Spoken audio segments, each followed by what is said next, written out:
True influence isn't about force. It's about understanding the invisible code of human behavior.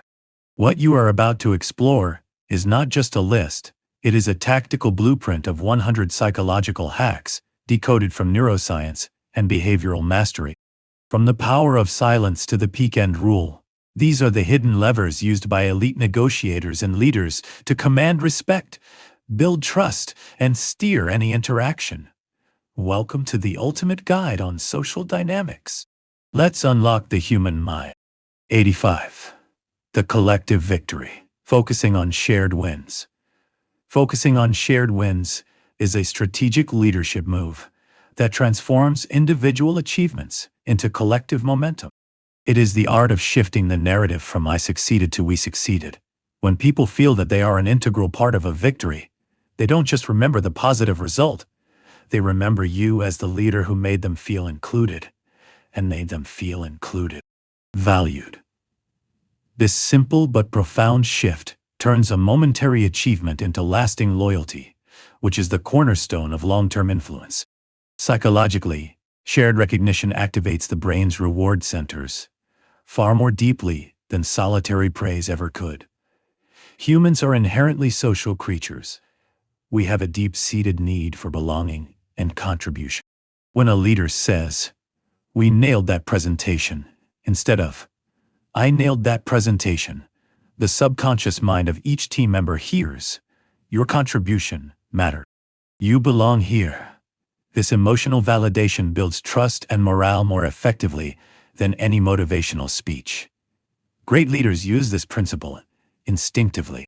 They are quick to redirect credit outward, amplifying the specific roles that others played in the success. The paradox is that the more you share the credit for a success, the more people will credit you with being a great leader. It is influence achieved through generosity, a clear signal that you are secure enough to elevate those around you.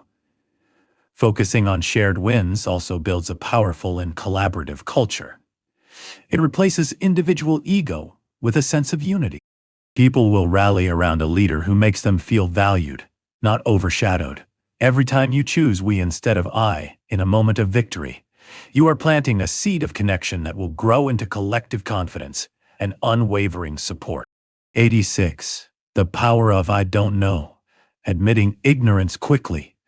Admitting ignorance quickly and confidently is a powerful social hack that turns a moment of vulnerability into a display of credibility. When you are willing to say, "I don't know the answer to that," you signal profound self-awareness, not weakness. This act of humility immediately disarms judgment, builds trust, and establishes you as a rare individual who people can actually believe. The logic is simple. If you are honest about what you don't know, people will have a much deeper trust in you when you speak about what you know. The human brain is finely tuned to detect inconsistency and pretense. When someone fakes certainty, it creates a subconscious sense of friction. Something feels off. But when you admit a gap in your knowledge cleanly and without apology, that friction vanishes. People relax in your presence because your transparency feels safe and authentic. It is confidence without ego, truth without defensiveness. Paradoxically, it makes you appear more competent, not less. Great leaders use this to their advantage. Instead of scrambling for a half-baked answer, they pause, acknowledge the gap, and then pivot to a proactive, curious stance. That's an excellent question, and I don't have the data on that yet. Let's find out. This phrase turns ignorance into a collaborative mission. It shows emotional intelligence and a focus on finding the right solution over protecting a fragile ego. Admitting ignorance also protects your long-term credibility. While others are busy pretending, you are learning. In every room, the most powerful person is not the one who claims to know everything. It is the one who is confident enough to say, "Teach me." 87. The language of clarity. Avoiding jargon. Avoiding jargon is a critical and powerful social hack for establishing immediate connection and authority. Clear, simple language is power. The moment you strip away unnecessarily complicated or insider terms, people stop trying to decode your message and start believing it. Jargon often serves as the armor of the insecure, a way to sound intelligent without necessarily being clear. Simplicity, on the other hand, is the hallmark of the truly confident. When you can explain a complex subject in plain language, you signal a deep mastery of it. You demonstrate that you understand it so well that you don't need to hide behind a wall of buzzwords. Psychologically, this works because of the principle of cognitive fluency. The easier something is for the brain to process, the more truthful and credible it feels. People instinctively trust what they can grasp quickly and effortlessly. When you bury your ideas in technical jargon, the listener's brain registers the effort required to understand it as a sign of uncertainty or even untrustworthiness. But when you express complex thoughts in simple human language, listeners feel respected, informed, and intelligent themselves. The greatest communicators and leaders are, at their core, great translators. They don't speak to impress, they speak to connect. The secret lies in empathy. You must learn to speak the language of your listener. Replace abstract jargon with vivid images, relatable analogies, and clear meaning. Say, "This will make our product easier for customers to use," not "This will optimize the UX/UI flow." When you remove the noise, your words gain gravity and power. Simplicity isn't dumbing down. It's leveling up. It's the sound of true expertise. 88. The strategic stillness. Pausing before tough questions. Pausing before answering a tough question is a deceptively simple, yet immensely powerful technique for projecting confidence and control. In high-pressure moments, an interview, a negotiation, a public Q&A, the natural human instinct is to rush, to fill the silence immediately, to prove one's readiness. However, the individual who masters the deliberate pause instantly commands more respect. That beat of stillness before you speak sends a powerful, non-verbal message to the world. I am not reacting. I am considering. I am considering. I think before I act. Psychologically, a deliberate pause completely rewires the perception of power. The brain associates rapid, nervous speech with uncertainty, while it interprets measured silence as a sign of authority and composure. The person who pauses controls the tempo of the entire exchange, forcing others to slow down, commanding their full attention, and making every word that follows carry significantly more weight. This pause also serves a vital physiological function. It gives your body a moment to self-regulate. Your heart rate can lower, your breathing can deepen, and mental clarity can return. In that crucial space, instinct can be transformed into strategy. The greatest communicators, from therapists to world leaders, use the pause like a precision instrument.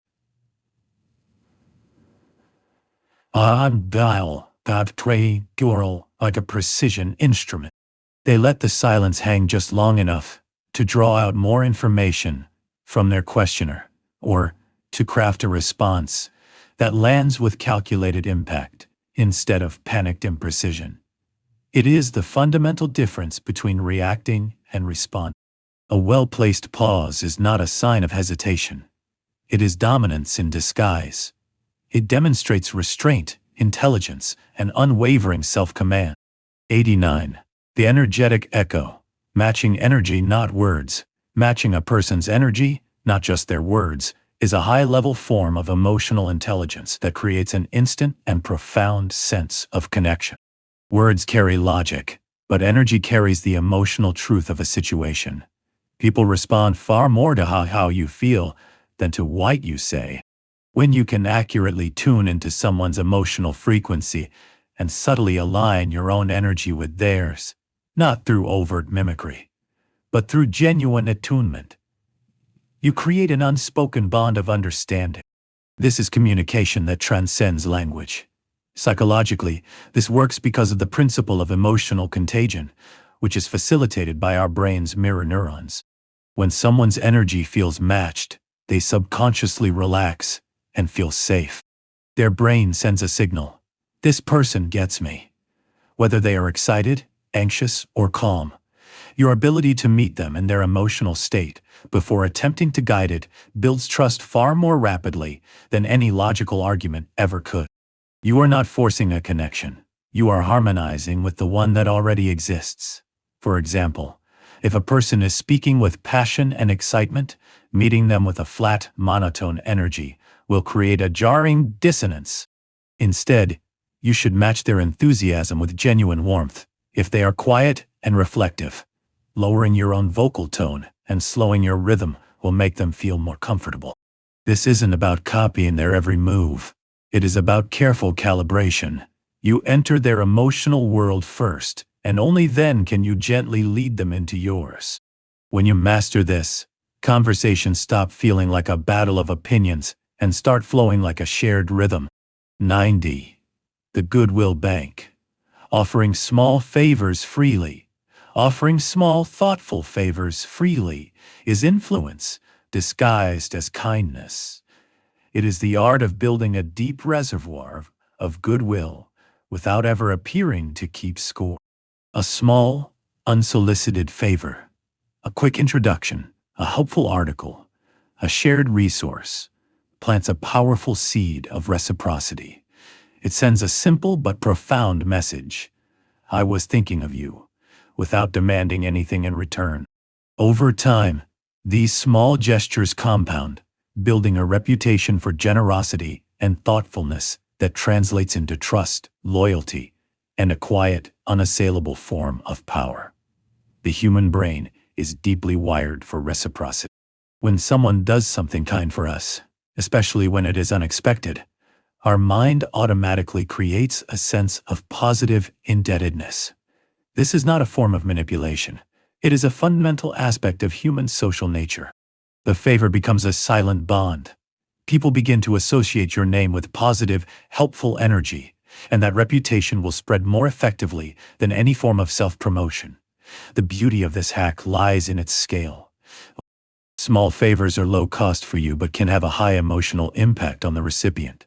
Sending a link to an article with a note saying, "Saw this, and thought it might be relevant to your project," takes only a minute, but can echo for months.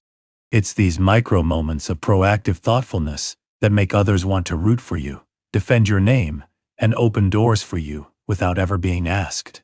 The key, however, is absolute sincerity. The moment your generosity feels transactional, the magic evaporates. Give without expectation, and watch how the world quietly conspires to return the favor tenfold. 91. The anchor's position. Speaking last in groups.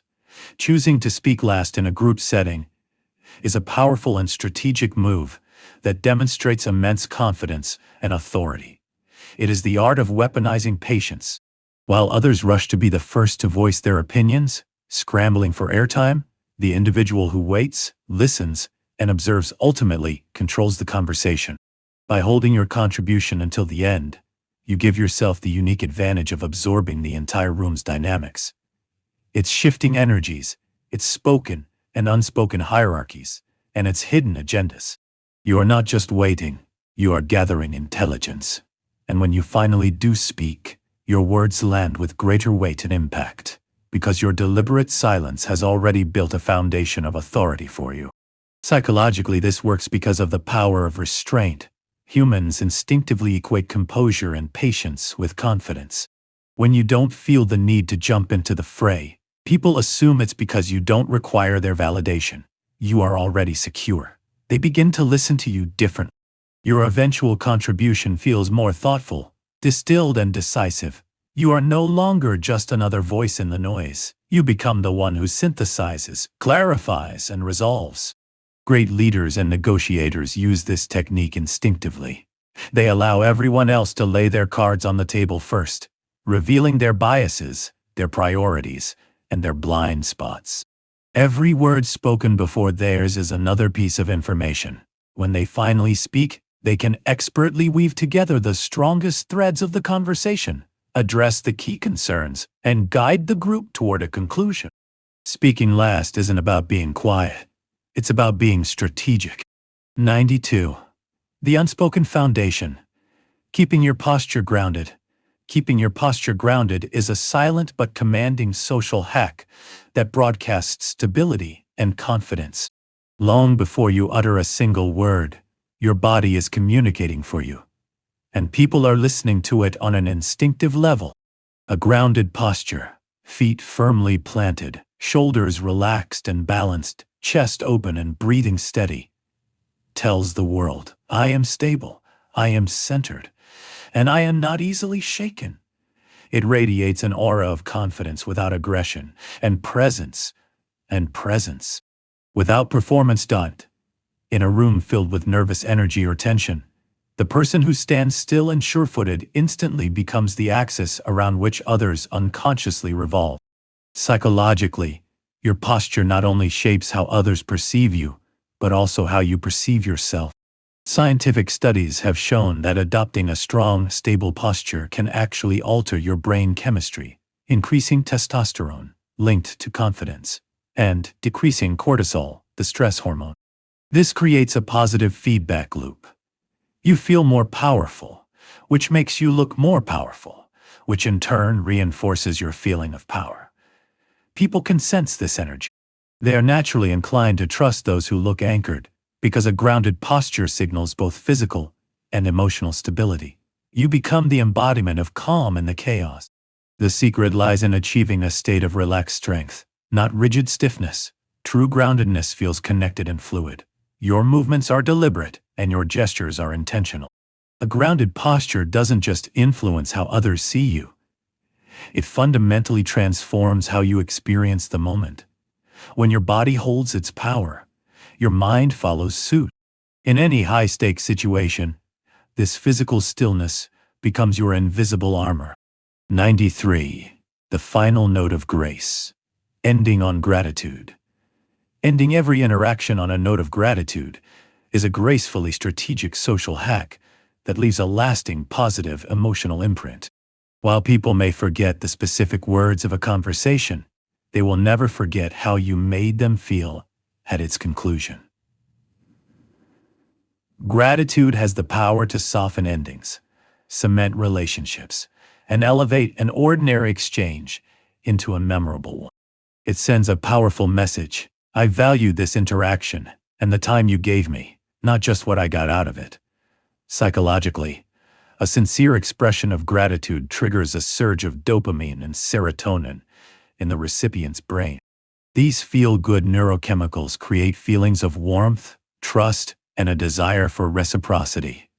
When you thank someone genuinely, their defenses lower, their mood lifts, and they subconsciously form a positive association with you. Even a few simple words like, I really appreciate you taking the time to discuss this, can shift a neutral interaction into a meaningful connection that lingers. Leaders and influencers who have mastered the art of communication understand the importance of this final moment. Ending on gratitude turns closure into continuity.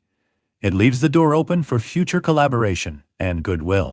It also reframes authority as humility, showing a strength that is rooted in awareness rather than ego. But the gratitude must be felt, not just performed. People have an innate ability to sense sincerity. When your thank you comes from a genuine place, it lands with the weight of truth. Every interaction you end with gratitude quietly teaches others that connecting with you is a positive experience. And in a world hungry for acknowledgement, the one who ends with thankfulness always leaves with more power than they started with. 94. The empathetic foresight. Anticipating others' needs. Anticipating the needs of others is a rare and powerful skill that elevates you from a good communicator to an unforgettable one.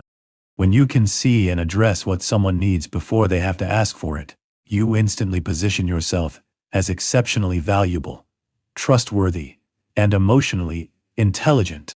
It sends a profound message. I don't just hear your words, I understand your world. This level of foresight can feel like magic to the recipient because it is so uncommon. Psychologically, this taps into the deep-seated human desire to feel cared for and understood without having to explicitly state our needs. When you anticipate a need, by offering a glass of water before they mention they're thirsty, by answering a question before it's fully formed, or by providing a solution to a problem they were just beginning to worry about. You trigger a powerful, emotional response linked to safety and gratitude.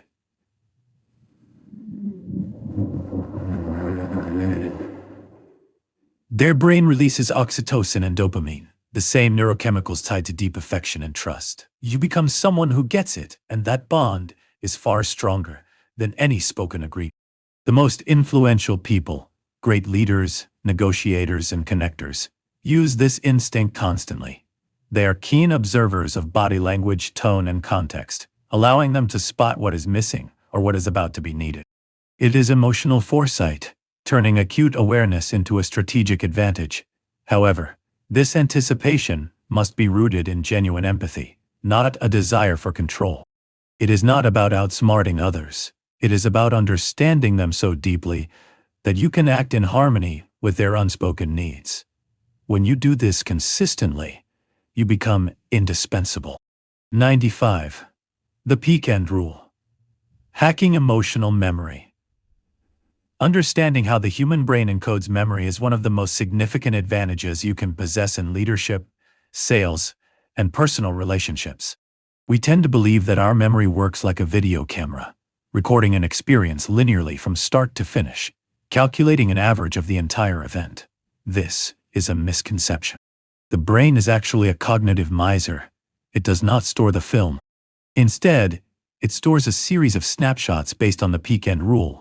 This psychological heuristic dictates that people judge an experience largely based on how they felt at its most intense point, the peak, and at its end, rather than based on the total sum or average of every moment. This means a 60-minute meeting that is largely tedious, but features one moment of brilliant breakthrough and ends with a warm, humorous goodbye will be remembered as a highly productive and positive session. Conversely, a dinner date that is pleasant for 2 hours but ends with a sharp, awkward argument will likely be encoded in memory as a disaster. The duration of the pleasantness is almost entirely neglected by the memory, a phenomenon known as duration neglect. For influencers and leaders, this insight is transformative. It liberates you from the pressure of trying to be perfect every single second. Instead, you can be strategic. If you are leading a presentation, do not worry if the middle section is dry data. Focus your energy on creating one high-emotion moment, a shock, a laugh, or a revelation, and ensuring the conclusion is impeccable. When you curate the goodbye, you are effectively curating the memory they will carry with them. Whether it is a customer service interaction or a final interview, the last few minutes are the save button for the brain. By deliberately engineering a high note at the end, a sincere compliment, a reassuring summary, or a moment of shared levity, you overwrite the mundane details that came before. You are not just ending a conversation, you are shaping the retrospective narrative that the other person will replay in their mind long after you have left the room. 96. The side-by-side shift. Dissolving confrontation. Changing your physical position relative to another person is a spatial hack that can instantly dismantle hostility and foster collaboration. In the geometry of human interaction, where you sit dictates how you relate. The traditional setup for negotiation or difficult conversations, sitting directly across from someone with a table in between, is evolutionarily coded as adversarial. It signals me versus you. The table acts as a barricade, and direct, sustained eye contact from this angle can subconsciously trigger the amygdala, the brain's threat detection center, creating a fight or flight response. However, you can hack this dynamic by utilizing the side-by-side shift. When you move to sit next to someone, or even angle your chairs so that you are both facing a third point, like a whiteboard, a document, or a screen, you fundamentally alter the psychological frame. You are no longer blocking each other's path, you are looking in the same direction. This simple movement sends a primal signal of alignment and partnership. It subtly communicates, we are not enemies fighting each other, we are allies. solving this problem together. This technique is particularly potent when delivering feedback or navigating a disagreement. Instead of sliding a contract across the table, which feels transactional and aggressive, place it in front of both of you and sit adjacent to review it. This reduces the intensity of the stare down and allows for a shared focus on the data or the issue at hand.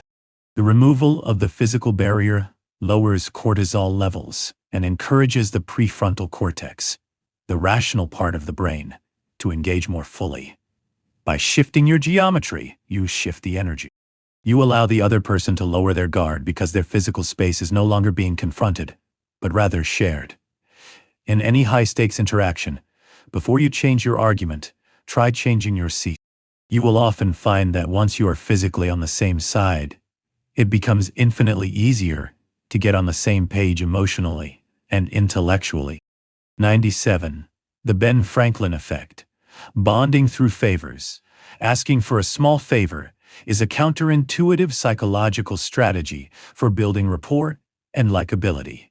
Common logic suggests that if we want someone to like us, we should do favors for them. While this has merit, the reverse is often more powerful. This phenomenon is known as the Ben Franklin effect, named after the founding father, who famously won over a rival legislator, not by bowing to him, but by asking to borrow a rare book from his library. The psychology behind this is rooted in the theory of cognitive dissonance. The human brain strives for internal consistency between beliefs and actions. When we dislike someone, we generally do not do nice things for them. Therefore, if a person asks you for a small favor, and you oblige, your brain must rationalize this action to eliminate the dissonance. It unconsciously concludes, I am helping this person. Therefore, I must like them or value them. The action precedes the emotion, and the brain rewrites its own narrative to align with the behavior. To leverage this effectively, the ask must be small, low stakes, and flattering to the other person's competence. Asking for their opinion on a specific topic, borrowing a book, or asking for a small recommendation triggers this effect without causing burden or annoyance.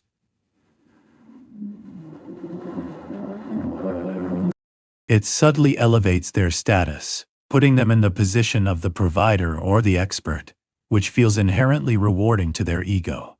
Furthermore, this interaction creates an immediate sunk cost in the relationship.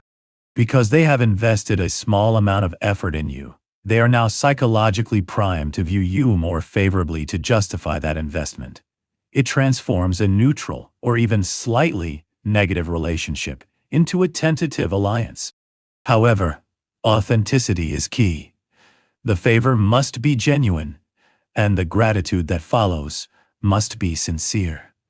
By allowing someone to help you, you are not showing weakness. You are giving them a subconscious reason to be your champion.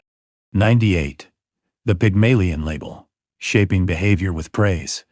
Labeling someone with a specific positive trait is a powerful linguistic tool that can shape their future behavior. This concept is based on the Pygmalion effect, a psychological phenomenon where higher expectations lead to an increase in performance. When you verbally assign a positive identity to someone, calling them incredibly reliable, a creative problem solver, or a person of high integrity, you are not just complimenting them, you are giving them a reputation to live up to. Human beings have a deep-seated psychological drive for consistency. We want our external actions to match our internal identity. When you label someone with a virtue, even if they have not fully demonstrated it yet, their brain accepts this label as a part of their self-image. To avoid the psychological discomfort of acting inconsistently with this new positive identity, they will subconsciously alter their behavior to align with it. It acts as a benevolent, self-fulfilling prophecy. For example, instead of nagging a team member to be on time, you might say, I really appreciate that you are the kind of person who respects other people's time. It shows true professionalism by framing punctuality as an intrinsic character trait they already possess, rather than a rule they must follow. You make them want to be on time to validate that identity, You are effectively outsourcing the motivation to their own ego. This technique requires subtlety and calibration. The label must be plausible and grounded in some truth, or it will feel like manipulation. But when used correctly, it is one of the most elegant forms of influence. You are not forcing compliance. You are inspiring aspiration.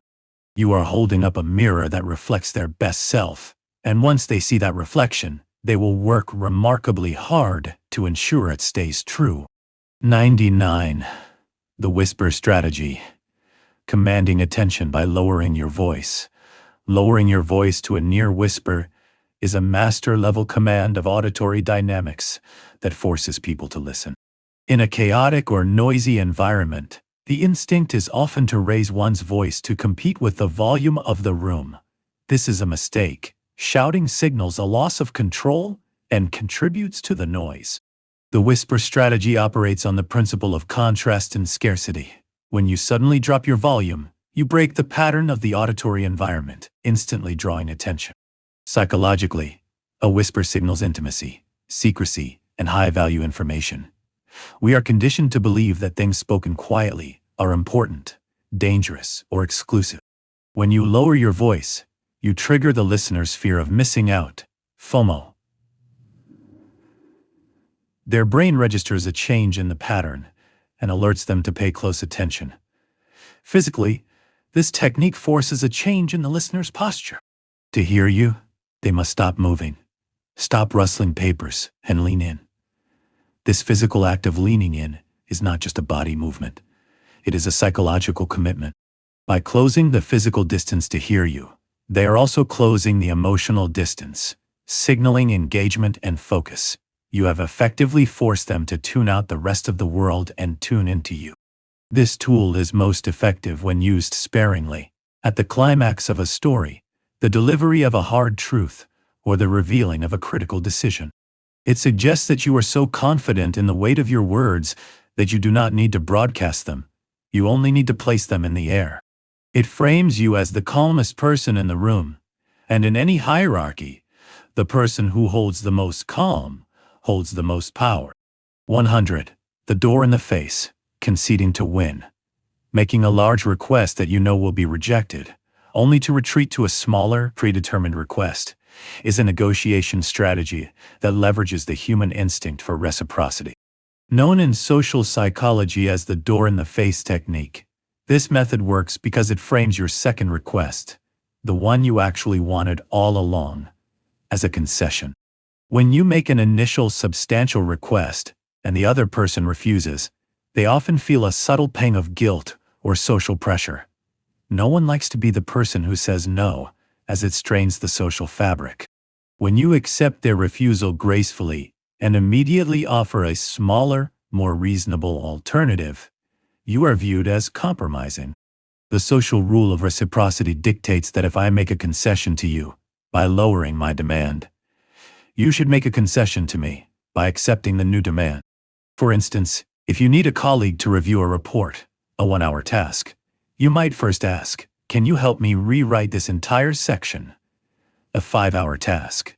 When they inevitably decline, you pivot. "I understand you're busy. Could you just give this report a quick review instead?" The contrast principle makes the 1-hour task seem incredibly small and manageable compared to the 5-hour task. Whereas if you had asked for the review straight away, it might have seemed like a burden. This hack transforms the dynamic from a demand into a negotiation. It gives the other person the illusion of control. They successfully refuse the big ask, while ensuring you achieve your objective. However, it is crucial that the first request is plausible, not absurd. If the first ask is seen as insulting or a joke, the technique backfires. But when executed with precision, it allows you to use the power of no to get to yes. 1. The auditory signature. Unlocking trust with a name. Using someone's name early in a conversation is one of the most potent yet subtle methods for forging an immediate connection. A name is far more than a simple label. It is the auditory signature of our identity, a sound intrinsically linked to our sense of self since birth. When you speak someone's name, You activate a deeply ingrained psychological trigger for recognition. It pierces through the impersonal noise of everyday interactions, signaling to the other person on a primal level, "I see you." This simple act makes them feel acknowledged and significant in a way that generic greetings can never achieve. From our earliest moments, our name is tied to comfort, attention, and care. This conditioning doesn't fade. It's why hearing our name from a new acquaintance sends a quiet, powerful signal to the brain that says, "You matter," releasing a microdose of dopamine and heightening focus. Imagine a networking event. You meet two people. The first says, "It's great to meet you." The second waits a moment, makes eye contact, and says, "It's great to meet you, David." The difference is profound. The first interaction is forgettable, a standard social script. The second, however, creates an immediate, albeit subtle, emotional anchor. David feels a flicker of warmth and importance. His brain has registered that he is not just another face in the crowd. This is the neuroscience of empathy in action. Influential leaders and negotiators understand this instinctively. They know that a greeting like, "Thanks for your input, Maria," holds infinitely more weight than a generic "thanks for your input," because it validates the individual, not just their contribution. However, authenticity is crucial. Overusing a name can feel manipulative. When used sincerely, though, a name spoken with warmth transforms a forgettable moment into a memorable connection, making you unforgettable. 2. The Duchenne Smile. Your primal signal of trust. A genuine smile is a universal key, capable of unlocking warmth, trust, and emotional openness in others before a single word is spoken. However, not all smiles are created equal. The most powerful is the Duchenne Smile, a truly authentic expression that involves not only the muscles around the mouth, but also those around the eyes, creating crow's feet. This specific muscular engagement is an involuntary signal that our brains are hardwired to recognize as genuine. It communicates safety and authenticity at a primal level, disarming even the most guarded individuals. A forced, polite grin can signal social obligation, but a Duchenne smile signals a real emotional state, telling the other person, "I am genuinely happy to be in this moment with you."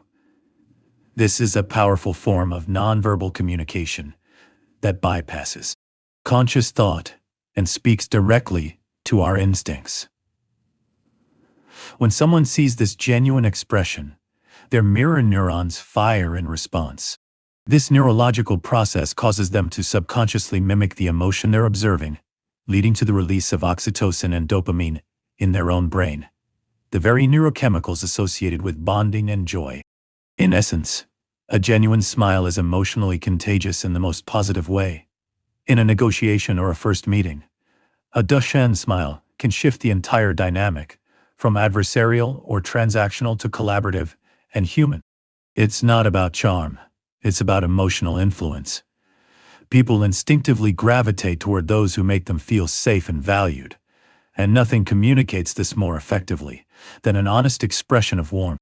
The secret, however, is that it cannot be faked convincingly.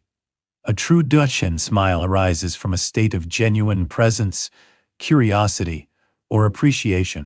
When you smile because you feel a connection, not because you're performing one, you prove that sincerity is still the ultimate tool of influence. 3. Vocal harmony. The unspoken language of rapport. Subtly mirroring someone's tone of voice is an advanced social technique for creating profound emotional alignment and effortless rapport.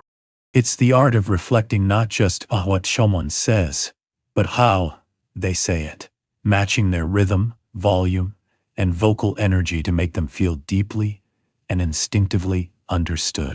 When you successfully mirror someone's tone, you are speaking the unspoken language of comfort, sending a powerful subconscious signal that you are on the same wavelength. This bypasses logical analysis and connects directly with the emotional centers of their brain, creating a quiet harmony that draws them closer without them consciously realizing why. Humans are, by nature, emotional mirrors. From infancy, we learn to connect by reflecting the sounds and moods of those around us. This is why vocal tone often carries more emotional weight than the words themselves.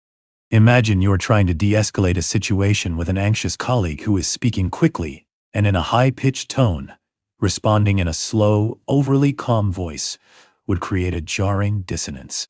Instead, you would subtly match their faster pace initially, then gradually slow your own speech, gently guiding their nervous system back to a state of calm. This technique, known as pacing and leading, makes the other person feel validated before you guide their emotional state. The key is subtlety, not mimicry. If it's too obvious, it can feel mocking or manipulative. The goal is to listen deeply and adjust your own vocal energy by just a few degrees to meet theirs. The moment your tone resonates, resistance melts. They lean in, their posture softens, and they engage more freely, often unaware that what made them so comfortable wasn't your argument, but the deeply reassuring sound of being emotionally matched. 4. The art of inquiry. Unlocking worlds with open questions. Asking open-ended questions is a foundational technique for transforming shallow exchanges into meaningful conversations. It shifts your role from an interrogator seeking facts to an explorer, inviting expression. Unlike closed questions, which corner people into simple yes or no answers, open questions are an invitation to share stories, emotions, and deeper truths. When you ask someone, "What was the most challenging part of that project?" instead of, "Was the project hard?" you are giving them permission to reflect and articulate their experience. This communicates a profound level of respect for their inner world, signaling that their thoughts and feelings are not only welcome, but valued. Being listened to with genuine curiosity is a rare form of validation that makes people feel seen on a fundamental level. The psychology behind this is powerful. Open questions engage the brain's higher-level cognitive functions and its reward centers.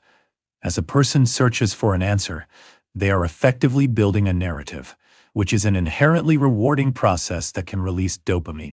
This shift from a defensive or passive posture to one of active sharing fosters a sense of connection and trust.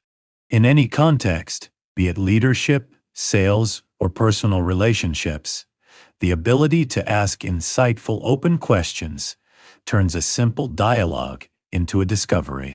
It builds empathy by allowing you to understand the why behind someone's actions, revealing their core motives, and uncovering what is truly important to them. The ultimate power in communication lies not in having all the right answers, but in asking the right questions, the kind that make others pause, feel, and most importantly, share a piece of themselves with you. 5. The power of the void. Sculpting influence through listening. Listening more than you speak is one of the most commanding yet understated social hacks for gaining the upper hand in any interaction. In a world where everyone is clamoring to be heard, the individual who remains silent and leans in with focused attention instantly becomes the most powerful person in the room. True, active listening is a rare gift that makes others feel profoundly seen and validated. When you provide this, you lower their defenses and open the vaults to their real thoughts and motivations. Guarded sentences soften into confessions, and polite, scripted answers evolve into honest, unmet needs. Your silent presence becomes a refuge where the other person can stop performing and start being authentic, a shift that is biochemically rewarded in their brain with the release of oxytocin, the neurochemical of trust. This physiological shift is your greatest source of leverage. It isn't achieved by force, but by creating an emotional vacuum that the other person feels compelled to fill with truth. Master negotiators understand this principle intimately. They know that the most valuable information isn't given. It's revealed in the spaces between words. They listen for the subtle hesitations, the topics that are avoided, and the soft admissions that emerge after a long, uncomfortable silence. Active listening is not a passive act. It is a focused, strategic effort, using nonverbal cues like nodding and reflective phrases like, "So what I'm hearing is," tells the speaker their words are landing with impact. By resisting the natural urge to interject, you force them to fill the void, often with the very information you need. Listeners don't just gather data. They sculpt influence by making others feel so deeply understood that they willingly follow their lead. 6. The primal nod, building agreement without a word. Nodding to show understanding is a profoundly effective primal signal of empathy that can give you a subtle advantage in any conversation. It is one of the most basic yet powerful nonverbal cues in human interaction. A quiet gesture that unequivocally says, "I am with you. I hear what you're saying. Continue." Long before complex language evolved, our ancestors used body language to communicate safety, alignment, and agreement. The nod became a universal symbol of affirmation and trust. When you nod thoughtfully as someone speaks, you trigger a deep, unconscious reaction in their brain. This simple movement validates their perspective, releasing small bursts of dopamine and oxytocin that make them feel connected to you and more confident in what they are saying. This validation creates a powerful positive feedback loop. They feel encouraged to open up more, reveal more, and increasingly view you as an ally. This isn't manipulation, it's emotional intelligence in motion. A genuine nod, paired with attentive eye contact, can build rapport more quickly and effectively than any well-rehearsed compliment. Skilled therapists, negotiators, and charismatic leaders all leverage the power of the nod. They know that people are naturally drawn to those who make them feel understood, and a perfectly timed nod can lower defenses, turn a potential confrontation into a cooperative dialogue, and transform hesitation into trust. However, authenticity is paramount. A mechanical, repetitive nod feels disingenuous and can be perceived as condescending. A real nod is the body's natural echo of genuine listening and empathy. When your physical affirmation matches your mental presence, it becomes a magnetic force. You don't have to dominate a conversation to guide it. Sometimes, the person who nods, listens, and absorbs ends up in complete control. 7. The rhythm of rapport, harmonizing with another's pace. Matching someone's pace is the art of tuning into the unspoken rhythm of a conversation and creating a seamless sense of synchrony. This technique goes beyond words, aligning your energy, timing, and tempo with the other person. Every interaction has a unique pulse, and when you can sense and match it, you make people feel effortlessly in sync with you. They may not be able to articulate why, but they will find the conversation easy, natural, and comfortable. This is because when you move too quickly for a slow, deliberate speaker, you create anxiety and pressure. Conversely, if you speak too slowly to an energized, fast-paced person, you kill their momentum and create frustration. But when you subtly align with their speaking speed, their breathing rhythm, and even their pauses, you are entering their emotional frequency. This concept, known in psychology as behavioral synchrony, is deeply wired into our evolutionary biology. When people move, speak, or react in sync, their brains release dopamine and endorphins, neurochemicals that signal connection and safety. It's the reason friends often fall into the same gait while walking or finish each other's sentence. By matching someone's pace, you are non-verbally communicating, "I get you," which allows trust to bloom beneath the surface of the conversation. However, this social hack requires precision and calibration. If overdone, it feels like blatant mimicry and can be off-putting. The power lies in subtle adjustments, listening with your entire body and letting your energy mirror theirs by just half a beat. When you master this rhythmic dance of interaction, people don't just hear your words, they feel your presence, creating a powerful foundation for influence. 8. The sound of control, projecting authority through calm speech. Speaking calmly and clearly is a formidable social hack that immediately establishes authority and control in any situation. Your voice is not merely a tool for conveying information. It is a direct reflection of your internal state. When you speak with deliberate composure, your voice projects confidence without arrogance and authority without aggression. In a world filled with rushed, anxious communication, a calm and measured tone cuts through the noise and signals certainty. People instinctively trust and gravitate toward those who sound grounded, as calmness is perceived as a sign of competence and leadership, especially under pressure. In tense moments, your steady tone can act as an anchor for everyone else in the room.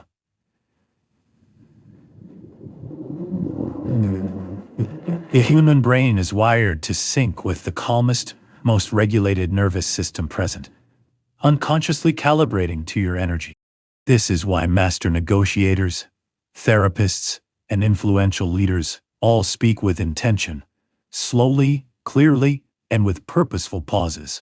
They understand that the silence between words can be more powerful than the words themselves, amplifying their impact, while rushed speech often betrays insecurity. Clarity is the quiet twin of persuasion. When you articulate your thoughts without verbal clutter like or like, your message lands with greater force, making you appear more intelligent and credible. Speaking calmly and clearly is also a tool for self-regulation. By consciously controlling your vocal tone, you can slow your own heartbeat, sharpen your focus, and transform internal anxiety into a state of powerful presence. In any situation, from pitching a critical idea to diffusing a conflict, the individual who maintains control of their voice ultimately controls the room. 9. The posture of power. Broadcasting confidence before you speak. Keeping your posture open is a fundamental yet incredibly potent social hack that shapes how you are perceived before you utter a single word. Your body is a constant broadcast of your internal state, and an open posture, shoulders back, chest relaxed, arms uncrossed, sends a powerful multi-layered message. It non-verbally communicates confidence, approachability, and calm authority all at once.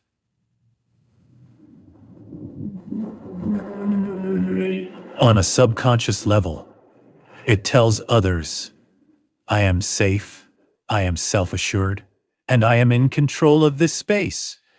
This form of communication is ancient and primal. Long before complex language, posture was the primary signal of intent. A closed posture with hunched shoulders and crossed arms signals defensiveness, fear, or withdrawal. An open posture, in contrast, invites trust, lowers tension in others, and encourages engagement by radiating an aura of unwavering self-assurance. The science behind this is linked to our primal instincts. By physically taking up more space with an open posture, you send cues of dominance and composure, not just to others, but to your own brain. Groundbreaking studies, like those by social psychologist Amy Cuddy, have shown that adopting power poses can actually change your body's chemistry. Holding an open, expansive posture increases testosterone levels, which is linked to confidence, while simultaneously lowering cortisol, the stress hormone. You don't just look more powerful. You begin to feel more powerful. You begin to feel. In a conversation, your open posture gives others emotional permission to relax. People unconsciously mirror the body language they see, so when you are open, they are more likely to speak freely and reveal their true thoughts. This single silent shift can dramatically alter the outcome of a negotiation, a leadership moment, or a social interaction before the dialogue even begins. 10. The collective frame. Building alliances with we. Strategically using the word we instead of I is a linguistic shift that instantly dissolves resistance and builds a sense of shared purpose. This simple substitution transforms the dynamic of an interaction from two separate individuals into a united team, inspiring cooperation and making others feel part of something larger. The word I draws boundaries and can signal self-interest, while we creates an immediate alliance. When you frame a suggestion with we, you move from promoting an individual ambition to proposing a shared goal, a change that can electrify a connection and disarm potential opposition. Human psychology is deeply rooted in the need for belonging. When people hear the word we, it activates the same neural pathways in the brain that are linked to trust, community, and in-group loyalty. It subconsciously tells them, "You're with me, not against me." This is why effective leaders and master negotiators use this pronoun deliberately. They understand that it turns persuasion into a partnership. In a team meeting, for example, saying "I think we should do this" can create distance and invite critique. However, framing it as "what if we tried this approach" pulls everyone into a sense of shared ownership and collaborative problem-solving. The linguistic difference is microscopic, but its psychological impact is monumental. This technique taps into the tribal instincts that have shaped human survival for millennia. We are wired to favor and cooperate with those we perceive as part of our group. However, the power of we demands authenticity. If you say we but your actions clearly mean me, people will feel manipulated rather than included. But when you genuinely embody a collective mindset, we becomes your default lens, and you stop speaking JTI, people, and start speaking why them. A subtle shift where true influence begins. 11. The currency of recognition. Gaining power by giving credit. Giving credit often and specifically is a sophisticated social strategy that elevates your influence by demonstrating confidence and generosity. When you publicly acknowledge the contributions of others, you tap into one of the deepest human desires, the need to feel valued and seen. In a world where most people hoard recognition out of insecurity, the person who shines the spotlight on someone else doesn't lose their own light. They reflect it, becoming a source of positive energy that people are naturally drawn to. This act builds a form of invisible loyalty that authority and money can never buy. The brain links this generosity with strong, secure leadership, making people instinctively want to trust and follow you. It sends a powerful message to the world. I am so secure in my own worth that I can freely celebrate the success of others. The key to making this effective is specificity. Generic praise like "good job" is forgettable. In contrast, a specific acknowledgement like "Sarah, the way you synthesized that complex data into a clear visual saved us weeks of debate," demonstrates that you were truly paying attention. It tells people you value their unique skills, not just their output. This level of recognition triggers feelings of pride, belonging, and motivation, all of which strengthen their connection to you. Authenticity, however, is paramount. Forced compliments feel hollow and strategic, but when you give credit without any expectation of return, your reputation for integrity and leadership builds itself quietly and powerfully. People will want to collaborate with you, champion your ideas, and speak your name favorably in rooms you have yet to enter. In a world starved for validation, the one who gives it freely always wins. 12. The pratfall effect. Strengthening credibility through imperfection. Admitting to small, inconsequential mistakes is a paradoxical yet highly effective tactic for building trust and disarming criticism. By revealing a minor imperfection, you actually strengthen your credibility and make yourself more relatable. People are instinctively wary of those who project flawless perfection, as it often feels inauthentic or even deceptive. When you openly acknowledge a small error, before someone else has the chance to point it out, you seize control of the narrative and demonstrate a level of self-assurance that is deeply compelling. This phenomenon is known in social psychology as the pratfall effect, where competent individuals become more likable after making a minor blunder. Stating something like "you're right, I overlooked that detail in the initial draft," humanizes you instantly. It signals that you are confident enough to not hide behind a facade of perfection. This strategy works by lowering the defenses of those around you. When you admit to a small oversight, others feel safer and less judged, fostering an environment of psychological safety where genuine communication can thrive. They stop bracing for a battle of egos and start to see you as an honest and collaborative partner. However, proportion is critical. The mistake must be small enough to be harmless to the overall goal, yet real enough to demonstrate genuine character. Over-apologizing for everything can weaken your perceived authority, but selective strategic vulnerability amplifies trust. When you master this delicate balance, every minor admission becomes an opportunity to reinforce your integrity. It proves that you prioritize truth over image, and in a world obsessed with appearances, that level of authenticity is not just refreshing, it is an irresistible form of power. 13. The automatic yes, justifying action with because. Leveraging the word because is a simple, yet profoundly effective psychological hack that can dramatically increase compliance with your requests. This single word acts as a mental shortcut, flipping a switch in the human brain that moves it from resistance to agreement. Our minds are fundamentally wired to seek out reasons and explanations for things. We crave cause and effect. When you provide a reason, any reason, following your request, you satisfy this innate need for justification, making your words sound more logical, credible, and legitimate. The request is no longer an arbitrary demand, but a reasoned proposal, which slips past the brain's critical defenses before it has a chance to formulate an objection. This principle was famously demonstrated in a Harvard study by psychologist Ellen Lerner.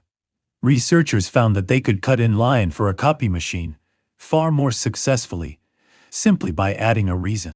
The request, "May I use the Xerox machine because I have to make some copies," had a staggering success rate, even though the reason provided was completely redundant. The key takeaway was that the brain didn't scrutinize the quality of the reason. It simply responded to the structure of the request. The word, because signals that a justification is forthcoming, triggering a heuristic of automatic agreement. When you frame a request like, "Could we move the deadline up because it will give the team more breathing room next week?" you are not just asking, you are validating and providing a narrative that makes it easier for the other person to say yes. However, this power diminishes if abused. When tied to authentic, truthful reasons, because transforms simple requests into collaborative action. 14. The generosity gambit. Leading with value to create reciprocity. Leading with value is a strategic principle that fundamentally alters the dynamic of any interaction, positioning you not as someone who wants something, but as someone who gives something first.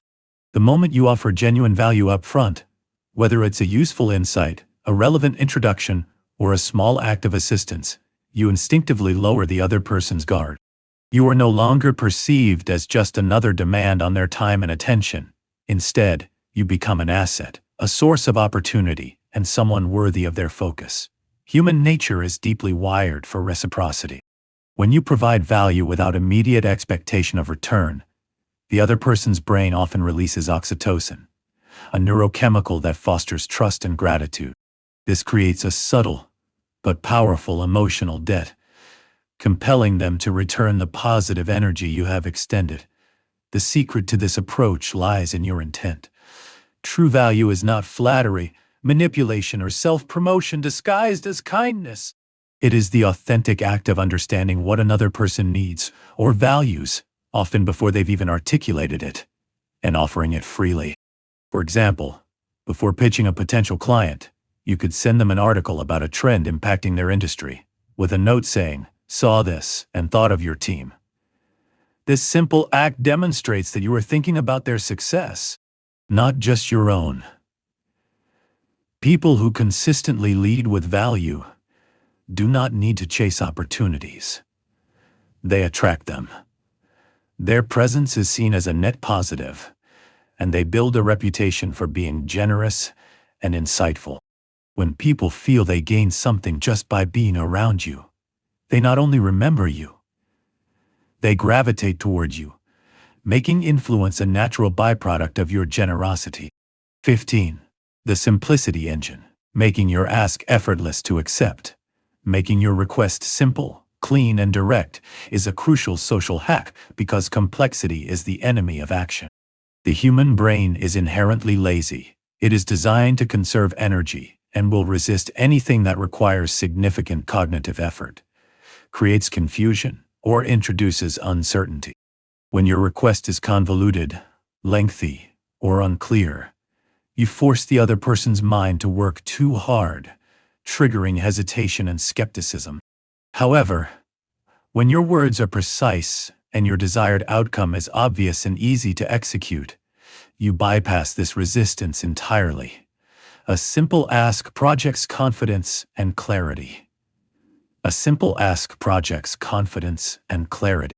It communicates to the other person, I know exactly what I need, I respect your time, and I believe you can help. This certainty is magnetic and makes it far easier for them to comply. In psychology, this principle is tied to the concept of cognitive ease. The easier something is for the brain to process, the more trustworthy, likable, and correct it appears. This is why the most effective persuaders in any field are masters of reduction. They strip their message down to its absolute essence, removing all jargon, fluff, and ambiguity. They make the next step so obvious and achievable that saying yes feels like the most natural response. For instance, instead of a long email detailing a project's history before asking for help, a simple, "Could you review this one-page summary by EU?" Your feedback on the budget section would be invaluable, is far more likely to get an immediate positive response. Simplicity isn't about dumbing down your message. It's about sharpening its focus until the path to yes is the path of least resistance. 16. The first domino. Engineering your opening line for maximum impact. Rehearsing your opening line is a critically overlooked strategy for commanding a room from the very first second.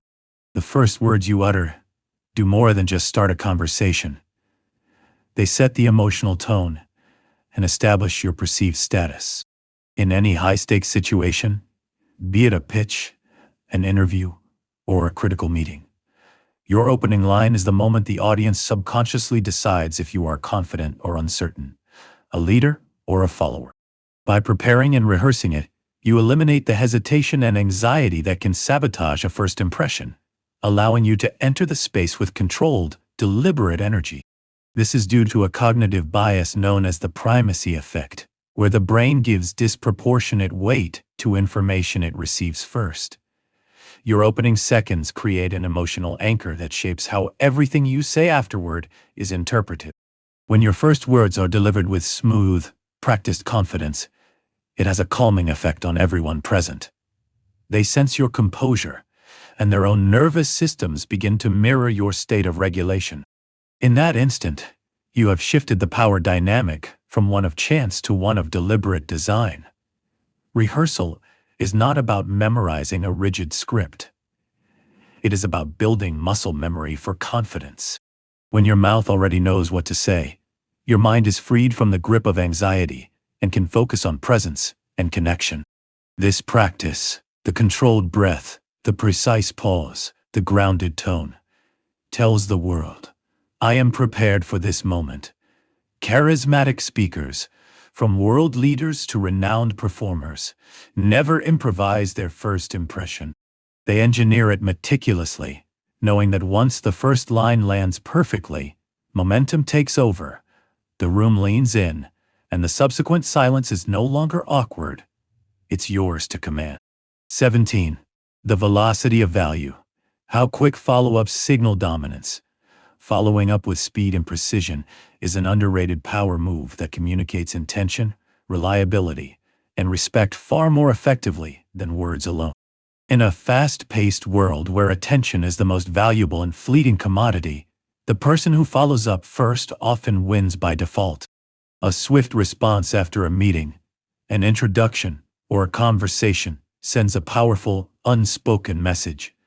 I am present, I am organized, and I value this opportunity. This positions you as someone who executes, not just talks. Psychologically, a fast follow-up triggers a sense of importance and reciprocity in the recipient.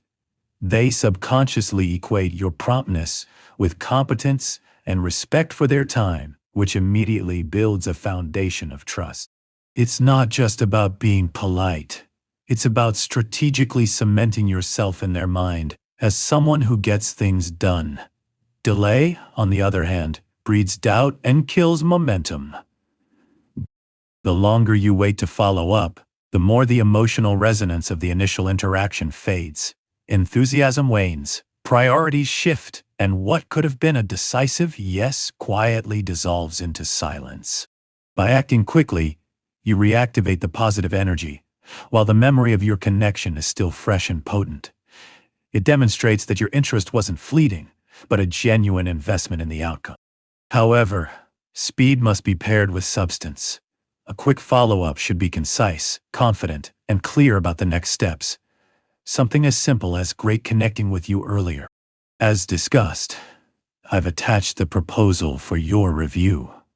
Reignites engagement and reinforces your professionalism. In the game of influence, timing is leverage. Those who move first don't just respond to the flow of events, they shape it. 18. The narrative brain. Why stories conquer statistics. Using stories instead of statistics is a fundamental hack that taps directly into the core of human cognition. Our brains are not wired to process raw data. They are wired for narrative. Facts and figures may inform the logical mind, but stories capture the emotional heart, and it is emotion that ultimately drives belief and action. When you tell a compelling story, you do more than present information. You invite your listener into a shared emotional experience. Their brain doesn't just process your words. It begins to live the narrative in its imagination. This is why a story about a single person's struggle can have more impact than a statistic about millions. It makes the abstract personal, relatable, and unforgettable. The message becomes embedded in memory long after the data points have faded. The neuroscience behind this is fascinating.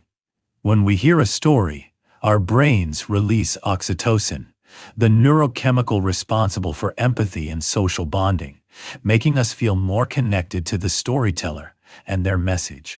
Furthermore, a well-told narrative can synchronize the brain activity of the speaker and the listener, a phenomenon known as neural coupling. The listener's brain patterns start to mirror the speaker's, creating a profound sense of shared understanding. Great leaders and visionaries instinctively speak in stories. They don't say, "Our profits increased by 40%. They say, "We were facing a crisis, but one team's innovative idea changed everything for us." The listener doesn't just comprehend the success. They feel the journey. But authenticity is key. Authenticity is key. A story must feel real, vulnerable, and human to be effective. When you replace sterile data with lived experience, you don't just transfer information. You transfer energy, and energy, not evidence, is what moves people. 19. The precision complement.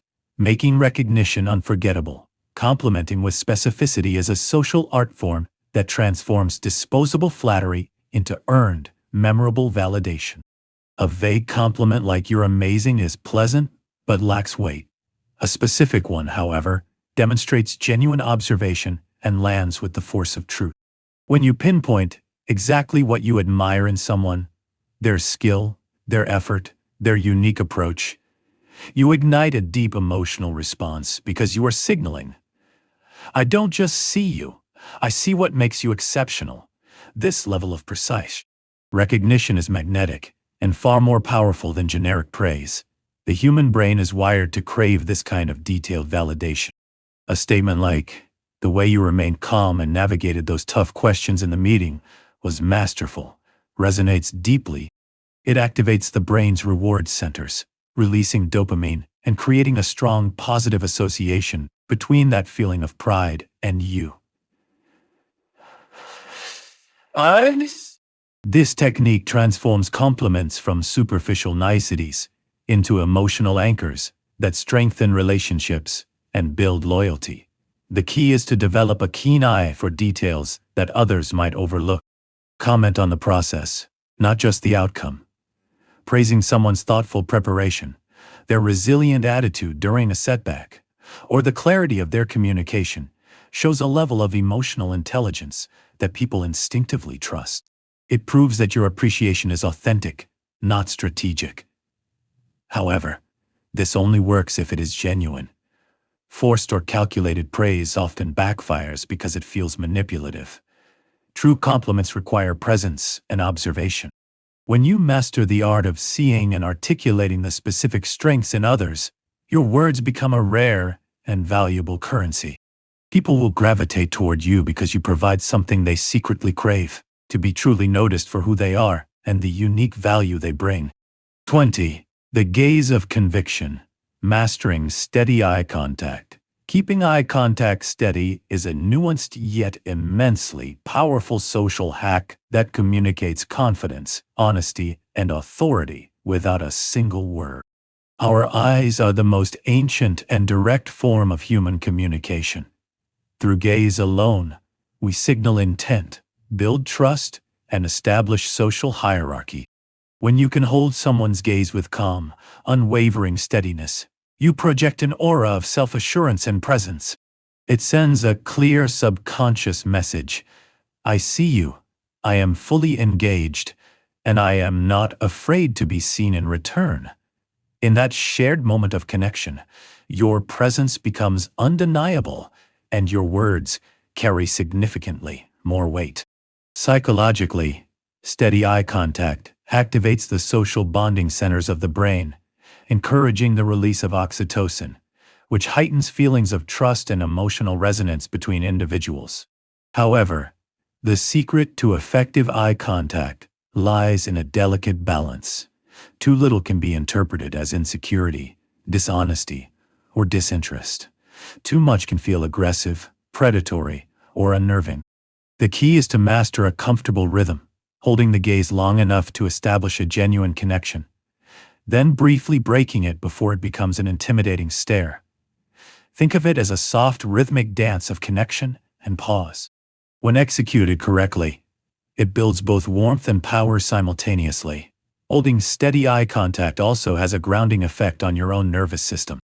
It naturally slows your speech, steadies your breathing, and anchors you in the present moment, which in turn has a calming, contagious effect on the person you are speaking with. In any interaction, your eyes reveal the truth of your conviction before your words do. When your gaze says, I am confident, I am present, and I respect you, people don't just listen, they are compelled to lean in. 21. The echo of understanding. The power of paraphrasing. Paraphrasing someone's words is a sophisticated listening technique that proves you have not just heard, but truly understood. It is the art of reflecting another person's thoughts back to them in your own language, not as a mimic, but as a translator of their core message. When you successfully reframe their ideas with clarity and warmth, you trigger one of the deepest human needs, the desire to feel understood. This act of validation, disguised as active listening, creates an immediate and powerful emotional alignment. Psychologically, paraphrasing is a direct pathway to building trust. When a person hears their own ideas echoed back to them, their brain experiences a surge of dopamine, a neurochemical reward for being recognized. This instantly lowers their defenses, builds empathy, and makes them far more receptive to your perspective. This is why expert therapists, negotiators, and leaders use this skill relentlessly. It transforms tension into connection and resolves confusion with clarity. For example, if a colleague says, I'm buried under 3 different projects and I don't know where to start, a powerful paraphrased response would be, so what I'm hearing is the sheer volume of work feels overwhelming and you need a clear path forward. In that moment, you have done more than repeat their words. You have identified and validated their underlying emotion. You have become an ally.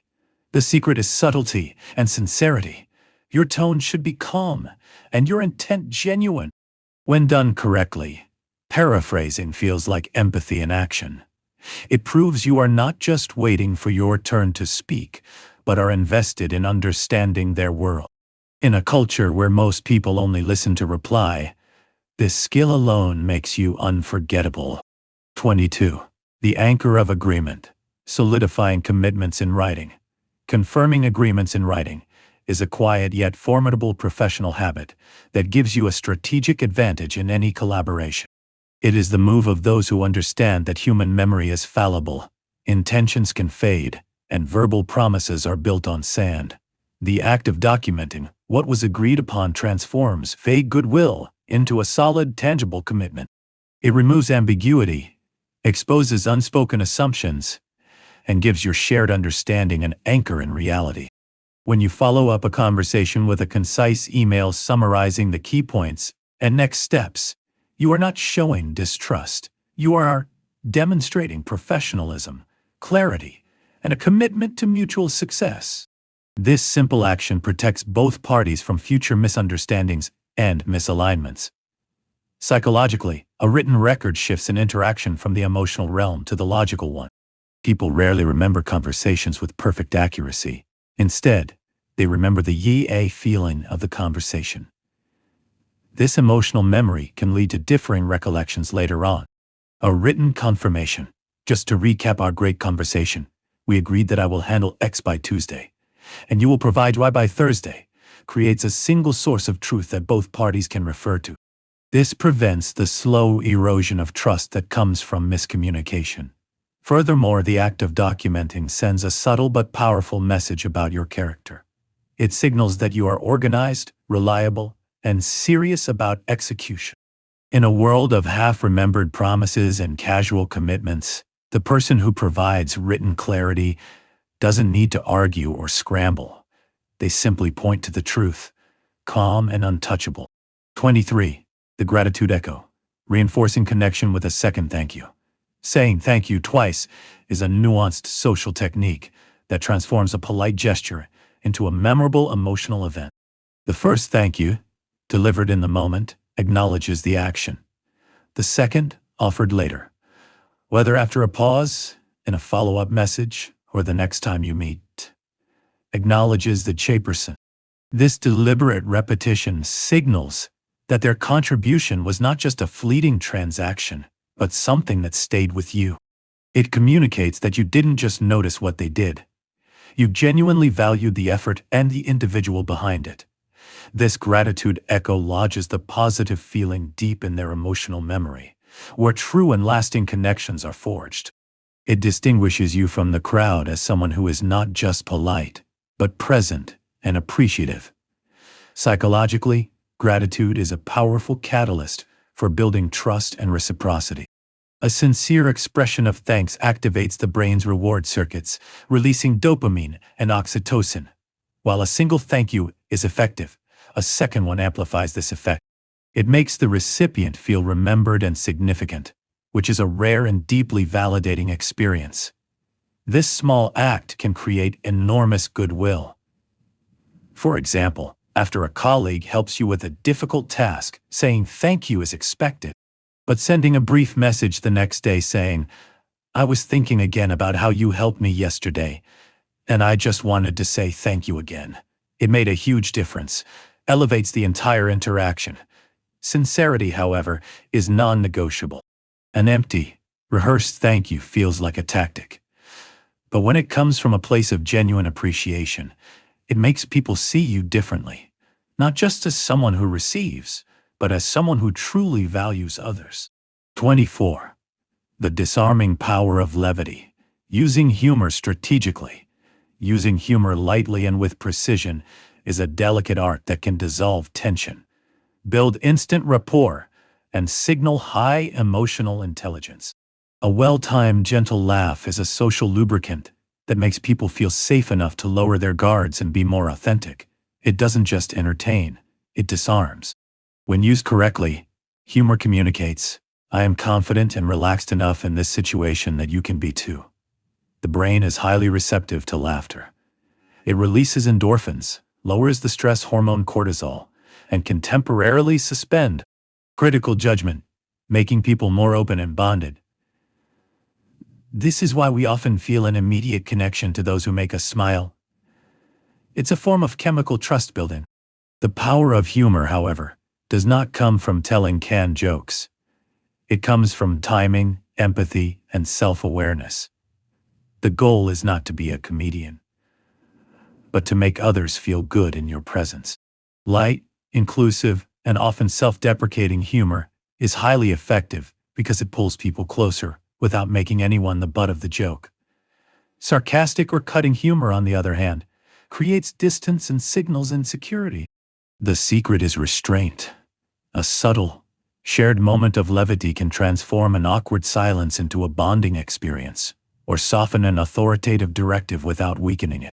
Leaders who can laugh at their own minor mistakes radiate a sense of control, as it shows that not even their own imperfection threatens them.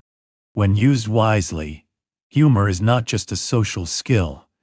It is quiet charisma in motion, shifting a room's energy and turning resistance into openness.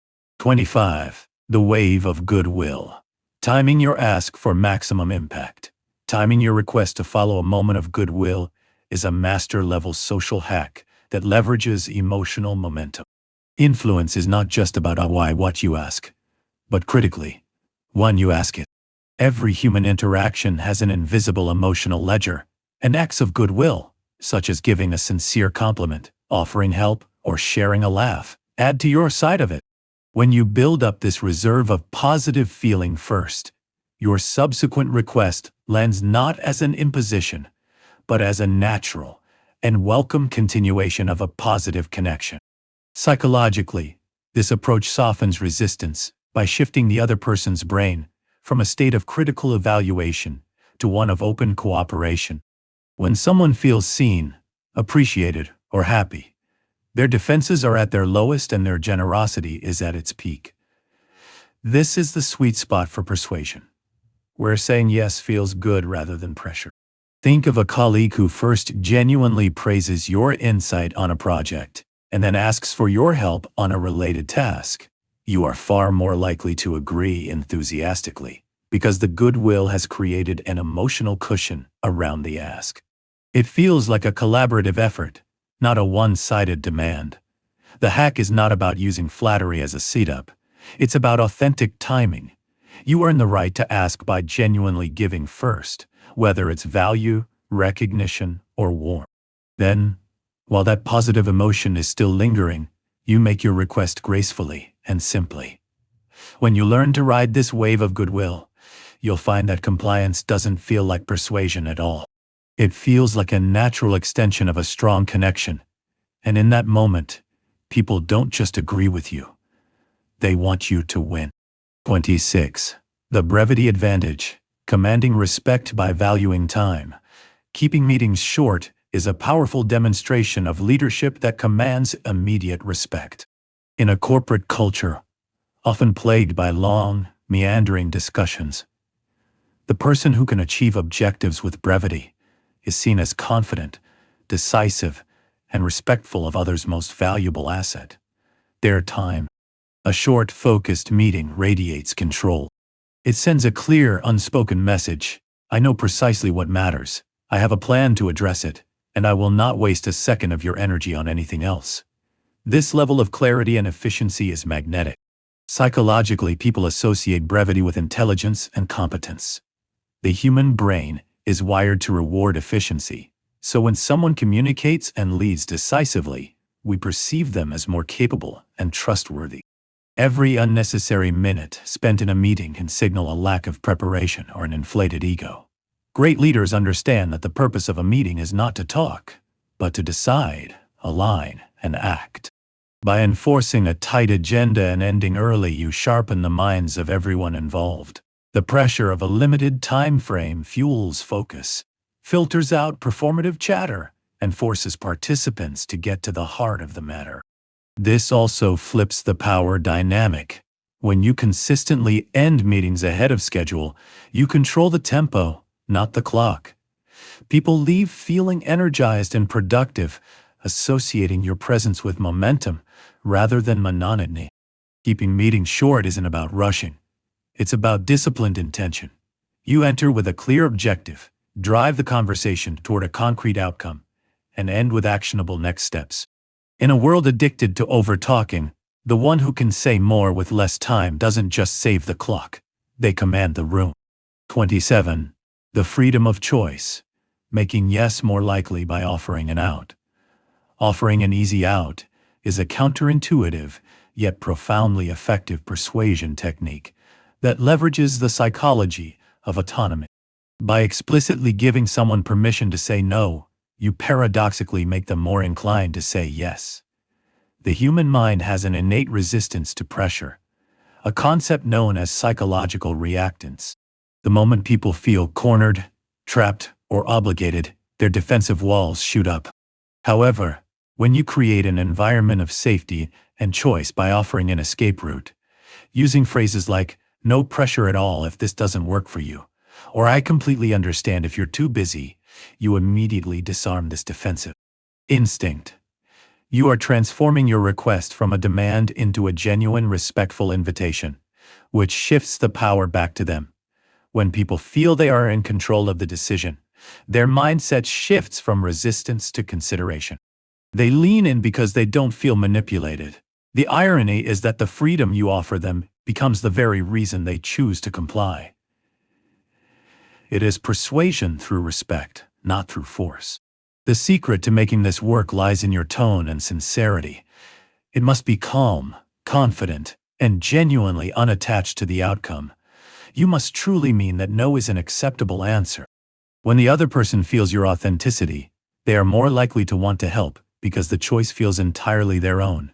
Deep down, people want to choose connection and cooperation, not be coerced into it. By offering an easy out, you provide the psychological safety that allows them to do just for you. 28. The illusion of control. Guiding decisions with options. Giving options instead of orders is a sophisticated influence tactic that plays on the fundamental human need for autonomy. The moment people feel their control is being taken away, they instinctively resist. However, when you frame a directive as a choice between two or more acceptable alternatives, you flip this dynamic entirely. You are allowing them to choose cooperation, which is influence disguised as freedom and persuasion wrapped in respect. Psychologically, this technique satisfies the brain's deep-seated craving for agency.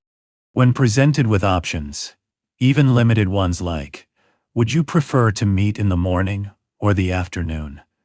instead of, "We need to meet tomorrow," people experience a sense of ownership over the outcome.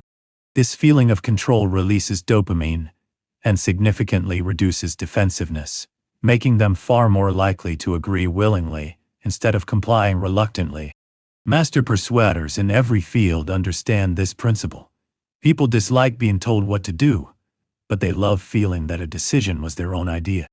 Instead of issuing a command like, "You need to finish this report by Friday," a leader might say, "To hit our deadline, would it be better for you to focus on the report today or tomorrow?" The end goal remains the same, but the psychological experience is transformed. You have provided the illusion of freedom, and in doing so, have gained genuine collaboration. This approach also signals high emotional intelligence, as it demonstrates respect for the other person's perspective and agency. It keeps relationships smooth and egos intact, while ensuring your objectives are met. Giving options doesn't weaken your authority. It strengthens it by making others feel good about choosing the path you've already laid out for them. 29. The scarcity principle. Creating urgency with integrity. Using scarcity ethically is a delicate but powerful method for igniting desire and prompting action. The principle of scarcity is hardwired into human psychology. When we perceive something as limited or rare, our brain automatically assigns it a higher value. This triggers a sense of urgency and a fear of missing out, which accelerates our decision-making process. However, the line between ethical influence and unethical manipulation is crucial. True mastery of this principle isn't about fabricating a false sense of lack. It's about artfully highlighting the real and finite nature of an opportunity before it disappears. The power of scarcity stems from its connection to loss aversion. our evolutionary conditioning to avoid a potential loss more than we are motivated to achieve a potential gain. This is why phrases like, "there are only 2 spots left," or "this offer ends tonight," can be so effective. Yet, if this scarcity is perceived as fake or exaggerated, it instantly shatters trust and creates resentment.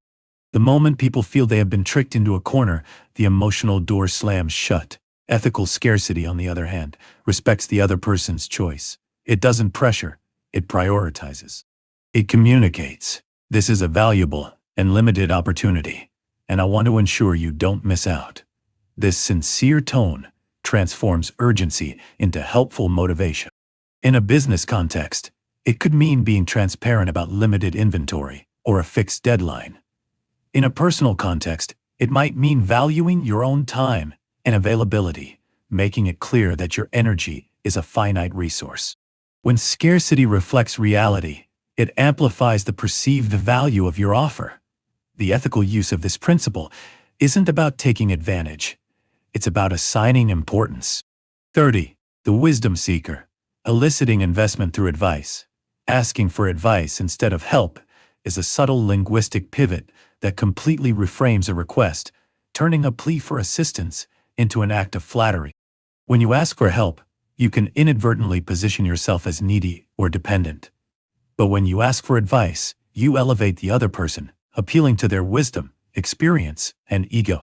This simple change triggers one of the most reliable instincts in human psychology: the deep-seated desire to feel competent, respected, and significant. You are not just seeking a solution. You are bestowing upon them the status of a mentor or expert, which is an inherently rewarding role. Their brain releases dopamine, creating a positive association with you and the interaction itself. You are no longer a burden. You are someone intelligent enough to seek their unique perspective. This social hack opens doors that often remain closed to direct pleas for help. The beauty of it lies in the subtle reciprocity it creates. When someone gives you advice, they become psychologically invested in your success.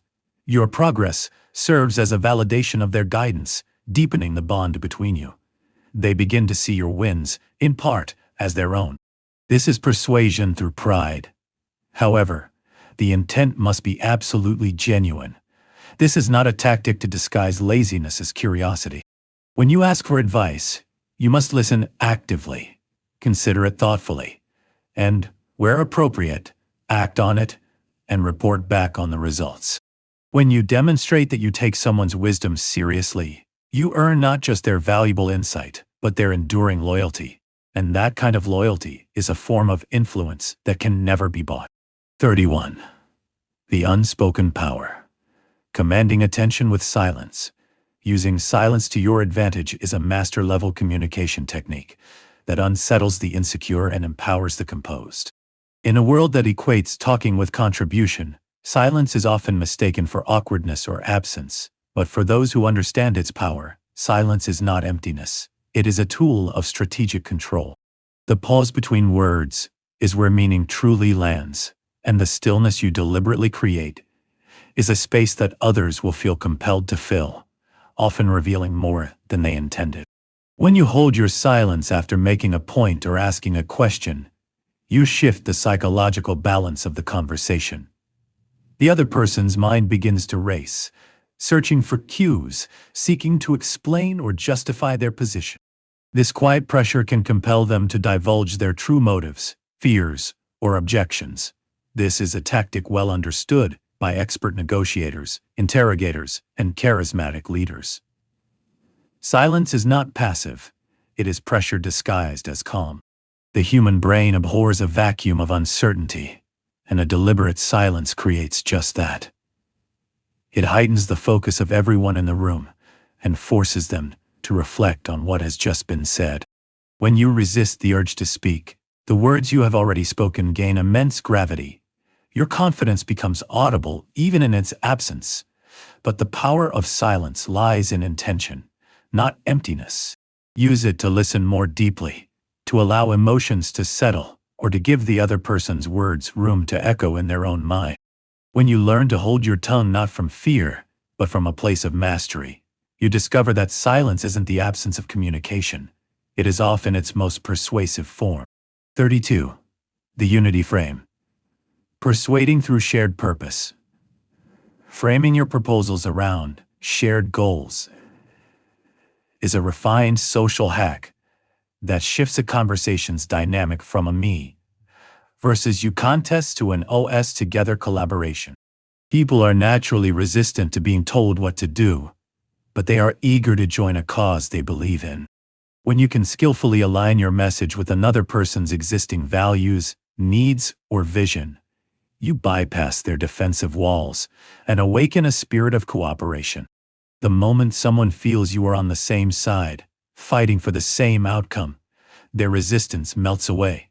Psychologically, this taps into our primal tribal instincts.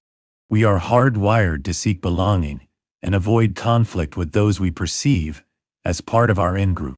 By framing your ideas around mutual benefit, using language like, "We both want this project to succeed," or "Our goal is the same, so let's find a solution that works for both of us," you trigger this deep-seated need for unity.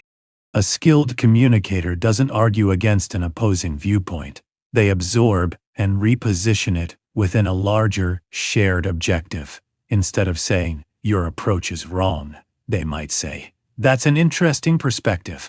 Since we're both trying to solve the same problem of increasing efficiency, let's explore how that fits into the bigger picture. This single linguistic shift transforms a potential conflict into a collaborative problem-solving session. It's not manipulation. It's emotional alignment.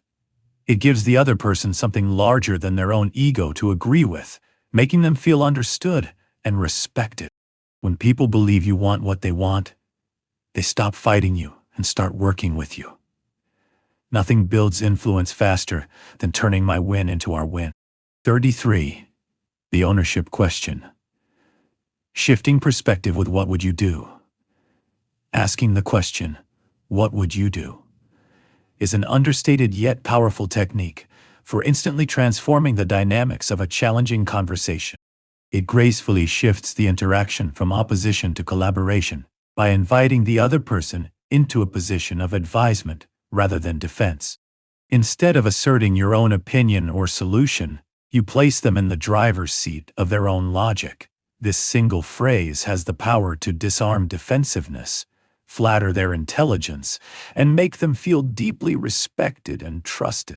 Psychologically, this question triggers the brain's problem-solving and executive functioning circuits.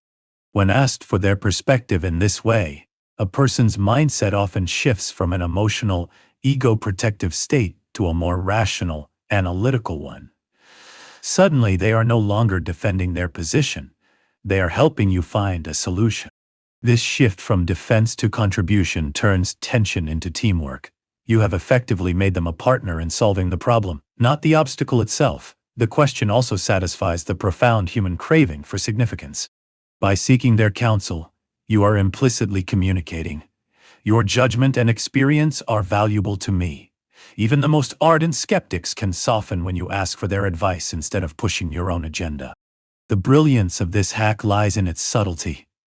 "What would you do in my position?" doesn't sound like a strategic maneuver. It sounds like genuine respect. It flattens hierarchy and turns a disagreement into a moment of shared curiosity.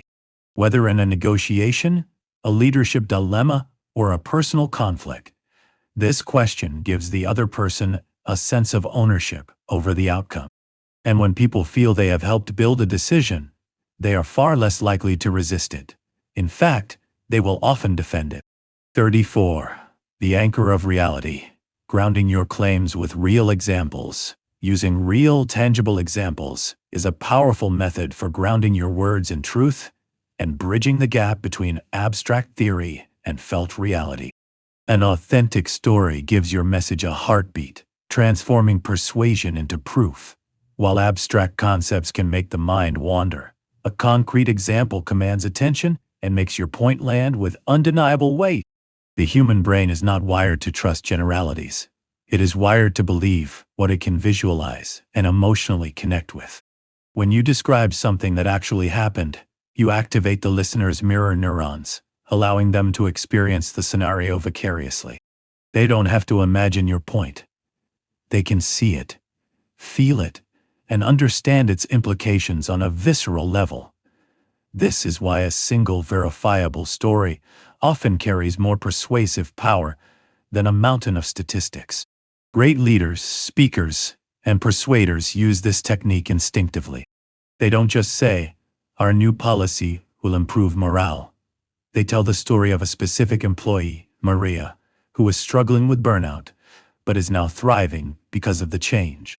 Suddenly, the abstract policy has a face, a name, and a heartbeat, making the argument emotionally resonant. However, using real examples requires a degree of courage and vulnerability. You can't hide behind vague claims when you're speaking the truth of an experience, a mistake you learned from, a win that came at a cost, or a customer's actual journey. That rawness builds credibility far more effectively than any polished, rehearsed line. In every conversation, the most convincing statement isn't, "I believe this is true." It's, "Let me tell you about a time I saw this happen." The moment your words become real, your influence becomes unforgettable. 35. The blade of brevity. Wielding power in short emails. Writing short, concise emails is a modern-day superpower. In a digital world where attention is fractured and inboxes are overflowing, brevity cuts through the noise like a blade. Every unnecessary sentence dilutes your impact, and every extraneous word increases the risk of being ignored. A short, sharp, and clear email sends a powerful, multi-layered message. It signals confidence in your own clarity, competence in your ability to get to the point, and most importantly, profound respect for the recipient's time. These three traits instantly elevate your credibility and make your message stand out. Psychologically, this works because of the principle of cognitive fluency, the brain's preference for information that is easy to process. What's simple to understand feels more truthful, intelligent, and trustworthy. A concise email feels like a gift of clarity, and the brain rewards that feeling with positive association. A long, rambling email, on the other hand, signals disorganization or uncertainty. Compare the impact of a direct, "Here's the update. My key takeaway is X. I need your approval on Y" by EOD, with a multi-paragraph message that buries the call to action. The former projects authority and invites a quick response. The latter invites a delay. Brevity, however, should not be mistaken for coldness. You can be warm and efficient, human and structured. The real power lies in achieving clarity that respects both emotion and time equally. In the silent hierarchy of every inbox, long emails are often postponed, while short ones get action. The person who masters the art of saying more with less doesn't just get replies, they get results. 36. The blueprint for action.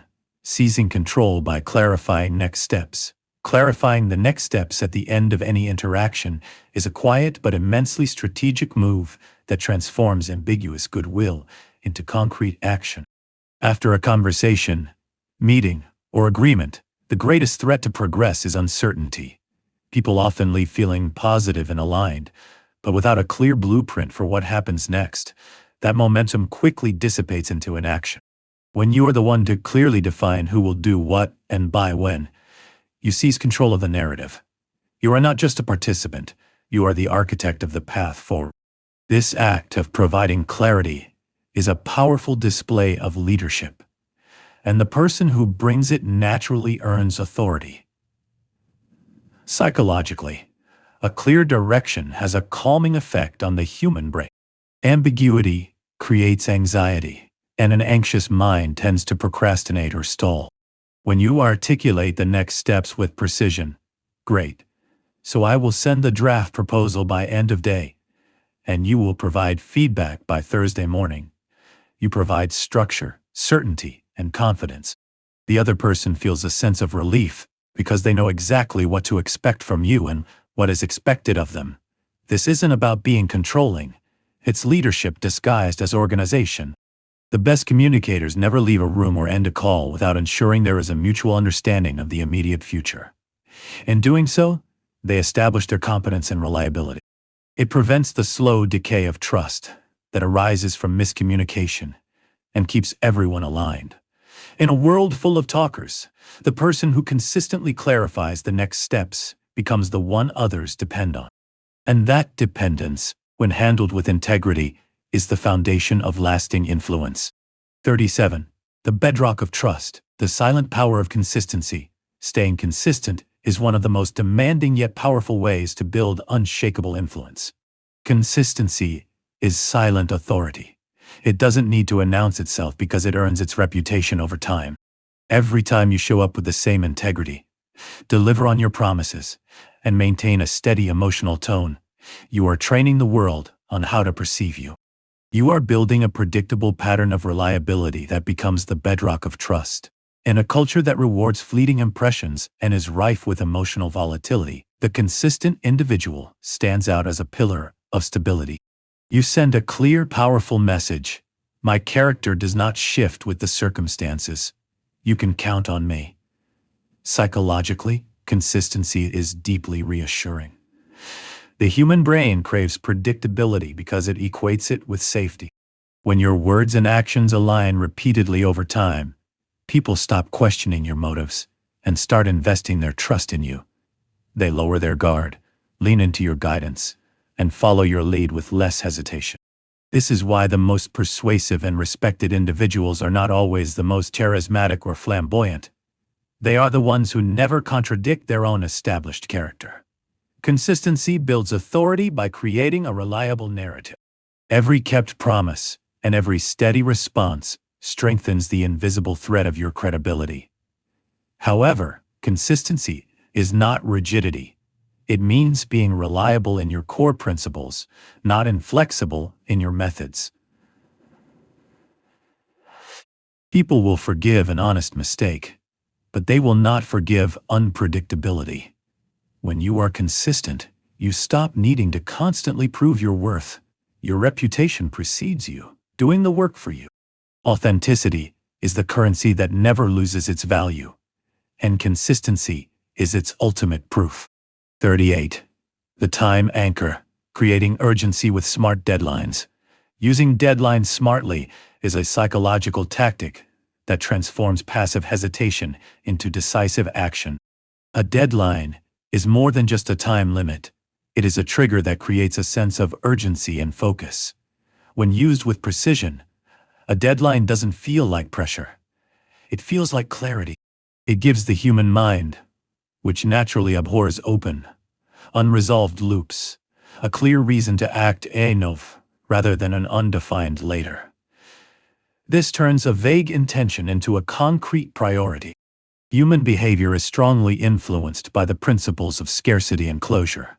A deadline introduces both. The opportunity is scarce because it is time-bound, and it offers the psychological relief of closure. When someone knows a decision point is approaching, their focus sharpens, their rationalizations fade, and their commitment to making a choice strengthens. Smart communicators wield this tool with grace, not force. They don't issue ultimatums. They build collaborative momentum. Instead of a demanding, you have to decide by today, they frame it as a partnership. If we can lock this in by Friday, I can guarantee you'll get the early bird rate. The tone shifts from control to assistance, from pressure to opportunity. It becomes about helping the other person avoid a loss rather than trapping them into compliance. However, deadlines are a double-edged sword. If used recklessly or arbitrarily, they destroy trust and create resentment. The secret is credibility. You must only set deadlines that are real and meaningful. When your word carries weight, your deadlines become powerful instruments of influence. You are not pushing people. You are guiding them toward a decision with the gift of clarity and structure. In a world of endless options, the one who defines the moment often defines the outcome. 39. The generosity surprise. Cementing loyalty by over-delivering. Over-delivering, when done strategically and sparingly, is the art of exceeding expectations in a way that creates a lasting emotional imprint. While consistency builds trust, a surprise of generosity builds loyalty. When you deliver just a little more than you promised, not every time, but at a moment when it truly matters, you do more than earn appreciation. You create delight. This is because people remember the unexpected far more vividly than the expected. It sends a powerful message. I am invested enough in this relationship to go beyond the call of duty. Psychologically, this works due to the contrast effect. The human brain evaluates experiences not on their absolute value, but in relation to what was anticipated. Meeting expectations is the standard. It's forgettable. But exceeding them, delivering faster, with more insight, or with an added touch, creates a positive emotional spike that cements you in their memory. The secret to this powerful hack is timing and restraint. If you over-deliver constantly, it ceases to be a surprise and becomes the new baseline expectation. Your extra effort becomes normalized and unappreciated. But when you do it strategically, it becomes an unforgettable gesture of excellence. The most effective leaders and connectors use this like a secret weapon. They understand that over-delivering isn't always about grand, sweeping gestures. It's often found in the thoughtful details. A quick follow-up note with an extra resource, an insightful observation that wasn't required, or a small favor no one asked for. It's the subtle but profound difference between simply doing your job and truly earning someone's faith. In a world overflowing with average effort and met minimums, the one who occasionally surprises with excellence becomes impossible to replace. 40. The unspoken contract. Building a reputation on kept promises. Keeping your promises is a profoundly simple, yet increasingly rare act that forms the bedrock of all influence. In a world awash with empty words and broken commitments, reliability is the ultimate currency. When you consistently do what you say you will do, especially when it comes to the small things, you build a reputation that speaks for you. Your actions whisper a message louder than any speech. You can trust me. And trust, once fully earned, is the most valuable and powerful asset in any human connection. Psychologically, consistency creates a feeling of safety and predictability. Each time you follow through on a promise, you reinforce a neural pathway in the other person's brain that associates you with dependability. This predictability triggers the release of oxytocin, the hormone of bonding and loyalty, making people feel fundamentally secure in your presence. They stop needing to double-check your work or question your intentions. The true power of this principle lies in its application to the minor details. Remembering to make that call, send that file, or show up exactly on time. These seemingly small acts of integrity accumulate into an unshakable foundation of trust. Breaking even one small promise can fracture the belief you've worked so hard to build. People rarely forget who let them down, but they should never forget who was consistently reliable. Those who keep their promises don't have to chase or demand influence. They attract it naturally. Their word carries weight, and their presence commands respect. When you do exactly what you said you would, especially when it is difficult or inconvenient, people stop seeing you as just another person and start seeing you as a pillar of integrity. Reliability isn't just professionalism. It's emotional gravity. 41. The compass question. Uncovering motivation with what matters most. Asking the question, what matters most to you right now, is a deceptively simple yet powerful tool for cutting through superficial conversation and getting to the heart of what truly drives a person. This question acts as a psychological scalpel, slicing through the noise, ego, and posturing to reveal the core priorities, fears, and motivations that shape someone's decisions. When you ask it, you immediately elevate the interaction from a transactional exchange to a quest for emotional truth, and it is in that truth that real influence resides. You are sending a clear signal. I am interested in understanding your world, not just achieving my own objectives. Psychologically, this question triggers deep introspection. It forces the other person's brain to pause its automatic scripts and engage in a search for meaning. People are rarely asked to define what is fundamentally important to them. So when you provide that opportunity, you become a mirror that helps them see themselves with greater clarity. This experience can feel intimate, grounding, and deeply disarming, building instant rapport because it demonstrates that you care about understanding, not just winning. Strategically, this question can change the entire trajectory of a negotiation or conflict. It dissolves tension by redirecting focus towards shared, high-level goals. It reveals the hidden values that may be driving resistance. The beauty of the question lies in its humility. You are not telling them what should be important. You are inviting them to define it for you. Once they have revealed their emotional blueprint, aligning your proposals with what they truly value becomes effortless. Because when you speak directly to what matters most, everything else becomes secondary. 42. The energetic signature. Shaping reality with a positive tone.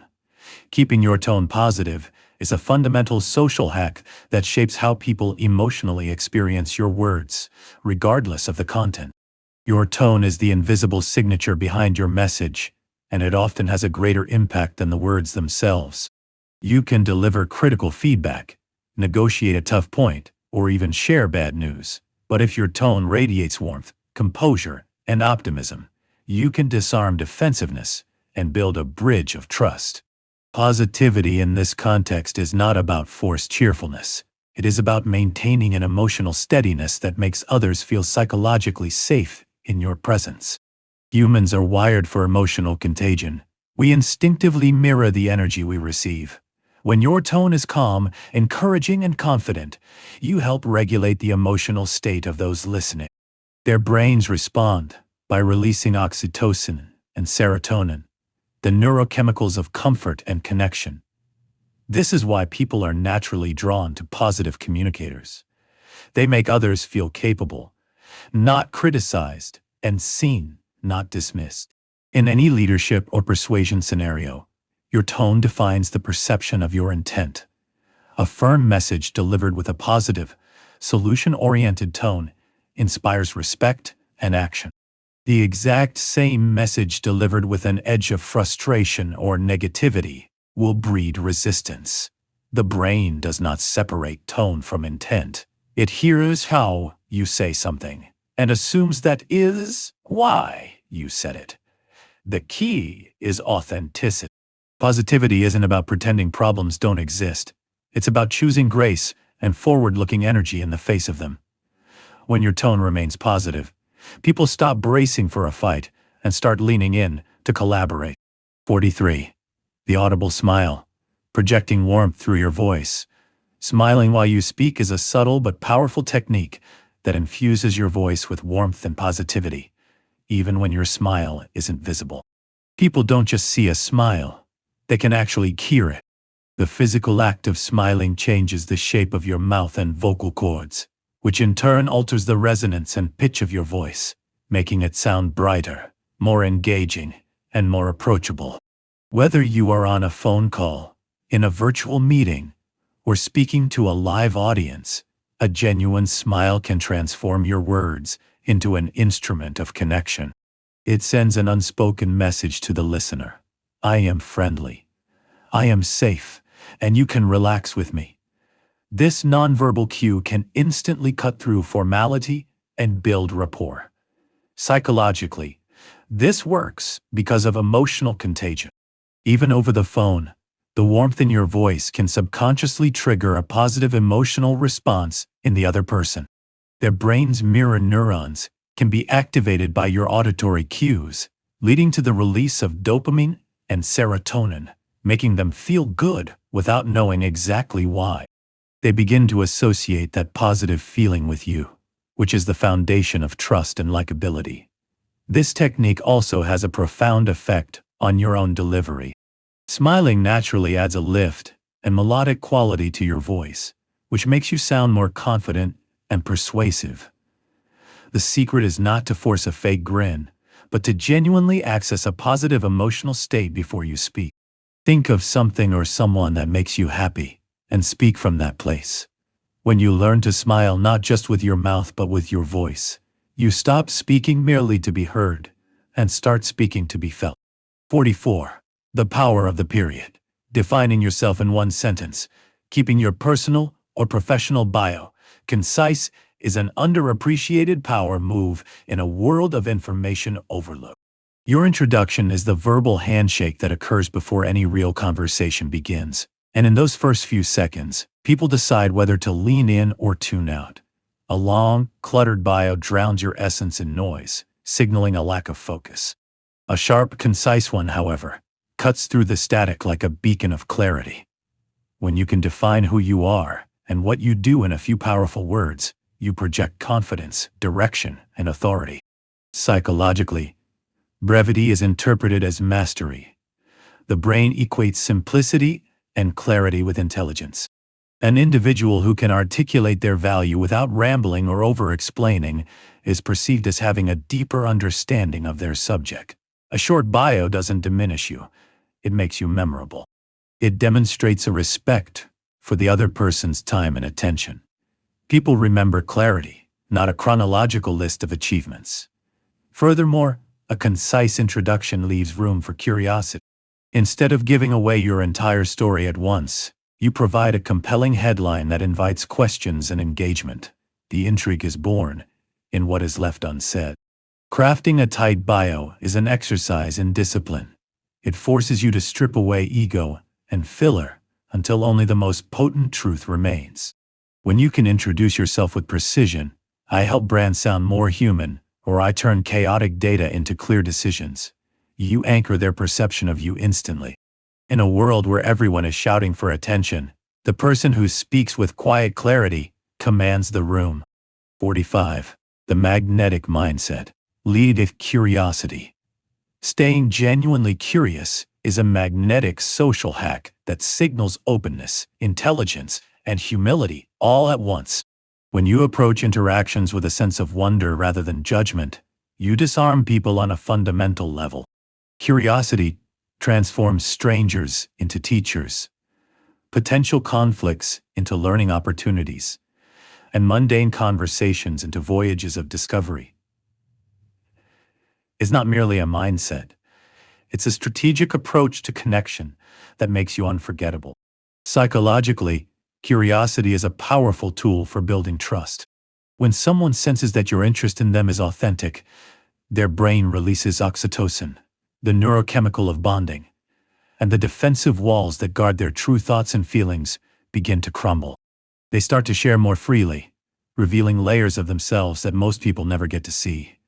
Instead of trying to impress others with what you know, you impress them by showing you want to understand them. This makes them feel significant, and that feeling breeds influence. Curiosity also keeps your own ego in check and your awareness sharp. The curious mind doesn't rush to prove its own points. It seeks to learn, which makes it infinitely more adaptable and perceptive. In business, curiosity uncovers hidden opportunities. In relationships, it sustains deep connection. The magic lies in your intent. Asking questions like, "Why do you think that is?" or "Tell me more about how that works," with genuine interest makes people feel seen, not interrogated. It turns a simple moment into a meaningful exchange. When you stay curious, you stop needing to be the smartest person in the room. You become the one everyone wants to talk to. 46. The alchemist's frame. Turning negatives into opportunities. Reframing negatives as opportunities is a mark of high emotional mastery. This isn't about blind optimism. It's about the strategic ability to pivot from a problem-focused mindset to a possibility-focused one. This skill doesn't just change your internal state. It fundamentally alters how others perceive your strength and leadership. When you can look at a setback, a delay, or a criticism and articulate it as a strategic opening, people see resilience instead of weakness and composure instead of panic. That shift in perception is influence in its purest form. The human brain is naturally wired with a negativity bias. When something goes wrong, cortisol floods our system, narrowing our focus and amplifying fear. But the moment you reframe, turning a project delay into an opportunity to refine our strategy, or a client rejection into valuable data on what the market doesn't want, you override this primal reaction. This emotional pivot releases dopamine, restoring creativity and confidence precisely when others are succumbing to stress. This ability is magnetic. People are naturally drawn to leaders who remain grounded and forward-thinking when things break. In a negotiation, reframing can transform a point of tension into a new avenue for progress. It gives hope a structure, but this is not an act of denial. You are not pretending the negative event didn't happen. You are choosing to extract value and direction from it. In the midst of chaos, the calm voice that says, "Here's what this makes possible," instantly becomes the anchor everyone clings to. People don't follow perfection. They follow the person who can see the light before it becomes visible to everyone else. 47. The echo of success. Reinforcing your wins publicly. Repeating successes publicly is a subtle but powerful method for shaping perception and building a narrative of momentum. This isn't about arrogant bragging. It's about strategic reinforcement. When you gracefully revisit past wins, you train people's minds to associate you and your team with progress, reliability, and positive results. Human memory is fleeting and often focuses on recent problems rather than past achievements. By tactfully reminding others of what is working, you ensure your successes become a central part of the story they tell about you. Psychologically, this leverages the frequency illusion, also known as the Baader-Meinhof phenomenon. The more often people are exposed to an idea, in this case, your competence, the more familiar and credible it becomes. When you highlight a win with humility, that strategy we implemented last quarter continues to pay off, or building on our success from the last launch. You are anchoring your identity in a pattern of achievement. The secret to executing this effectively lies in your tone and framing. It should never be about self-promotion, but about contribution and shared victory. Always give credit where it's due, making the story about collaborative growth. When done right, repeating successes doesn't come across as ego. It comes across as confident leadership. Each time you celebrate a win, you not only remind others of your value, but also reinforce your own self-belief. Confidence, like reputation, compounds through consistent, visible evidence. By making success part of your regular rhythm, people stop being surprised by it and start expecting it from you, solidifying your status as a high performer. 48. The competence compliment. Praising skill over appearance. Complimenting someone's competence, rather than their appearance, is a deeply respectful social hack that builds lasting influence. Flattery aimed at physical looks is fleeting and can sometimes feel superficial. Recognition rooted in a person's skill, effort, or intelligence, however, plants a seed of profound respect. When you notice and articulate what someone does well instead of how they look, you tap into one of the most fundamental human desires: the need to feel capable and valued for one's intrinsic worth. This form of praise validates their identity, not just their surface. Psychologically, compliments about competence strike the ego's core in the most constructive way. Hearing "you look great today" might trigger a momentary pleasure, but hearing "the way you commanded that room with your data was incredibly impressive" helps build a person's sense of self-efficacy and mastery.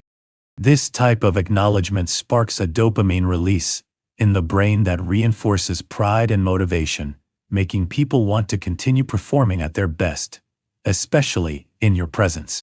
In any professional or personal relationship, this distinction can define the depth of your connection. Complimenting competence elevates you as someone who is emotionally intelligent and observant, capable of seeing beyond the superficial. It builds mutual respect, not just fleeting attraction. People crave admiration for what they create, what they solve, and the effort they expend. When your words reflect a deep understanding of that, you stop being just another person offering a shallow compliment. You become someone whose approval feels earned and meaningful. Beauty may catch the eye, but recognizing capability captures the heart and mind. 49.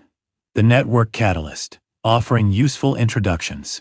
Offering useful and thoughtful introductions is a quiet yet immensely strategic way to build social capital and influence.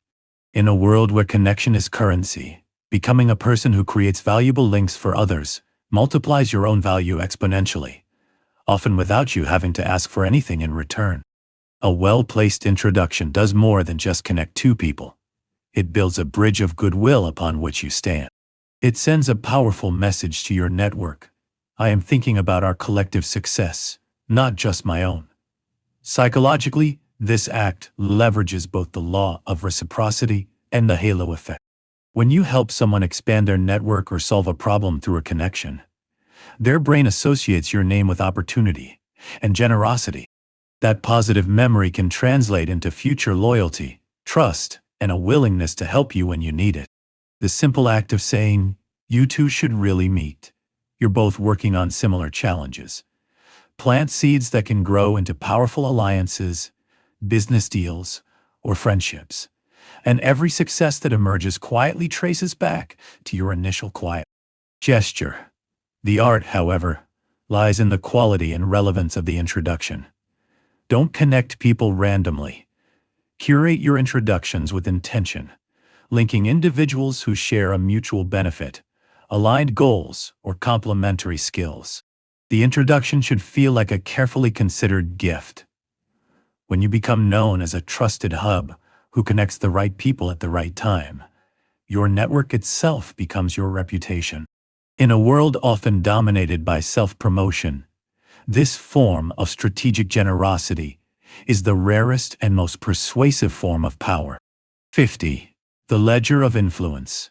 The strategic power of tracking your asks. Tracking your requests is a subtle but powerful discipline that transforms your approach to influence from reactive to strategic. Most people make requests, then forget them, letting potential opportunities and relationships leak away quietly. By keeping a simple record of what you've asked for, from whom, and when you followed up, you turn haphazard favors into a managed system. This practice allows you to build relationships with intention, turning them into true partnerships based on mutual visible effort.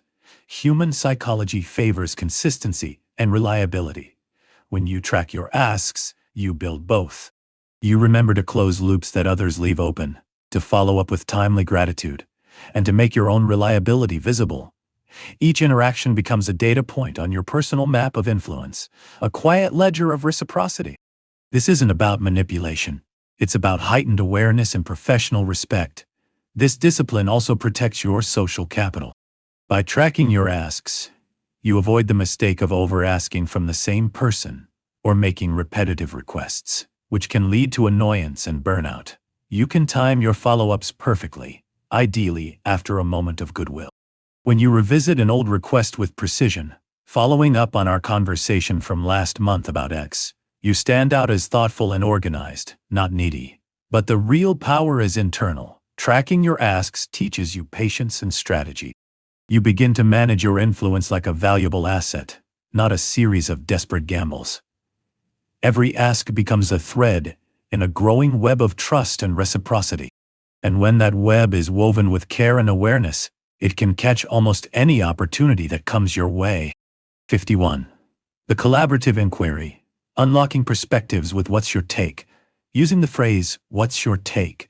is a linguistically sophisticated social hack that instantly transforms a monologue into a collaboration. These three words carry significant psychological weight, signaling respect, curiosity, and validation all at once. When you ask for someone's take, you're doing more than just asking for their opinion. You are implicitly stating, your unique perspective and interpretation are valuable here. People are fundamentally wired to crave significance. The moment you invite their input in this open and informal way, their brain is primed with a sense of belonging and importance, releasing dopamine and oxytocin. They feel valued, not managed, and in that moment, their defenses lower and they lean in, ready to contribute. This question is a masterclass in disarming egos and dissolving resistance because it shifts the power dynamic from persuasion to partnership. Linguistically, "what's your take?" is uniquely effective. It's less formal and less intimidating than "what do you think?" and more personal than "do you agree?" It gives people the freedom to express themselves authentically without the pressure of needing to have the right answer. In a team setting, it encourages quieter members to speak up. In a sales context, it makes a client feel like a respected collaborator. The secret, however, is to ask it with genuine intent. Lean in, maintain eye contact, and truly listen to the answer. Let the silence after your question do its work. When people feel that their perspective is genuinely shaping the conversation, they become more deeply invested in the outcome. Influence isn't about having all the answers. It's about creating a space where others feel their answers truly matter. 52. The emotional first responder. Acknowledging feelings before facts. Acknowledging feelings first is an emotionally intelligent strategy that gives you immense control over the direction of a conversation. Before people can process logic, solutions, or facts, they must feel emotionally understood. When you recognize how someone is feeling before you address what they are thinking, you effectively disarm their defensiveness and open a direct pathway to trust. This is not a sign of weakness. It is an act of emotional precision. Psychologically, this works because our emotional brain, the limbic system, reacts faster than our rational brain, the prefrontal cortex. Until an emotion is acknowledged, it will dominate a person's cognitive landscape, making them unreceptive to logic. Statements like, "I can see how frustrating this must be for you," or "that sounds incredibly disappointing," do not mean you agree with their position. They simply validate the existence of their emotional state. This simple act of acknowledgement has a regulating effect on their nervous system, lowering cortisol levels and allowing their rational mind to re-engage. Great communicators, leaders, and negotiators instinctively use this principle. They don't rush to fix, debate, or justify.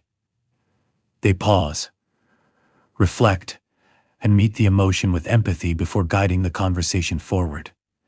This transforms tension into cooperation and conflict into understanding. Acknowledging feelings first doesn't make you soft. It makes you strategically human. It demonstrates composure and awareness in the face of emotional intensity. When people feel emotionally seen, they stop fighting to be intellectually heard.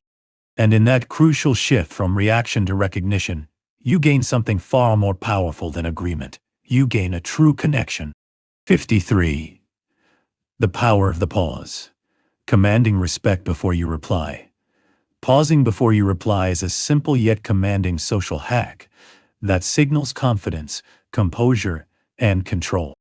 In a culture that values instant reactions, the person who intentionally creates a moment of silence before speaking immediately stands out. That small gap tells everyone in the room, "I think before I speak. My words are chosen, not reactive." Psychologically, this pause disrupts the cycle of emotional impulsivity. By taking just 2 or 3 seconds to breathe before responding, you shift your brain's activity from the reactive, emotional limbic system to the rational, deliberate prefrontal cortex. This micro-moment of self-regulation is what separates leaders from followers and true influence from mere noise.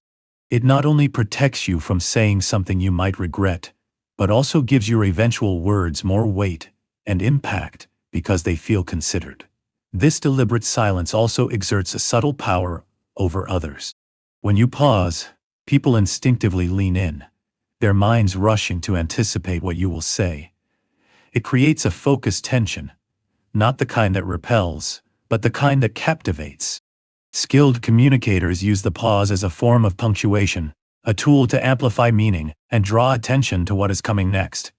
But the pause must feel like a strategy, not hesitation. It is emotional discipline disguised as patience.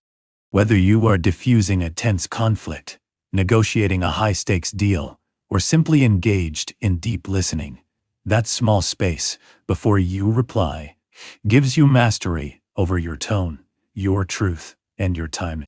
The moment you master the art of the intentional pause, you stop reacting to the world and start leading it. 54. The personal dossier. Building connections by remembering details. Keeping notes on key people is the secret weapon of the emotionally intelligent. A quiet discipline that transforms casual acquaintances into loyal allies. When you remember the small, personal details, their partner's name, a project they were worried about, their favorite coffee order, you send a message that is far more powerful than any generic compliment. You are important enough for me to. Remember, the human brain is fundamentally wired for recognition. We all crave the feeling of being known, not just noticed. When you bring up a small detail that someone shared in passing weeks or even months ago, their brain is flooded with oxytocin, the neurochemical of bonding and trust. In that single moment, you can elevate your status from a simple colleague to a trusted confidant.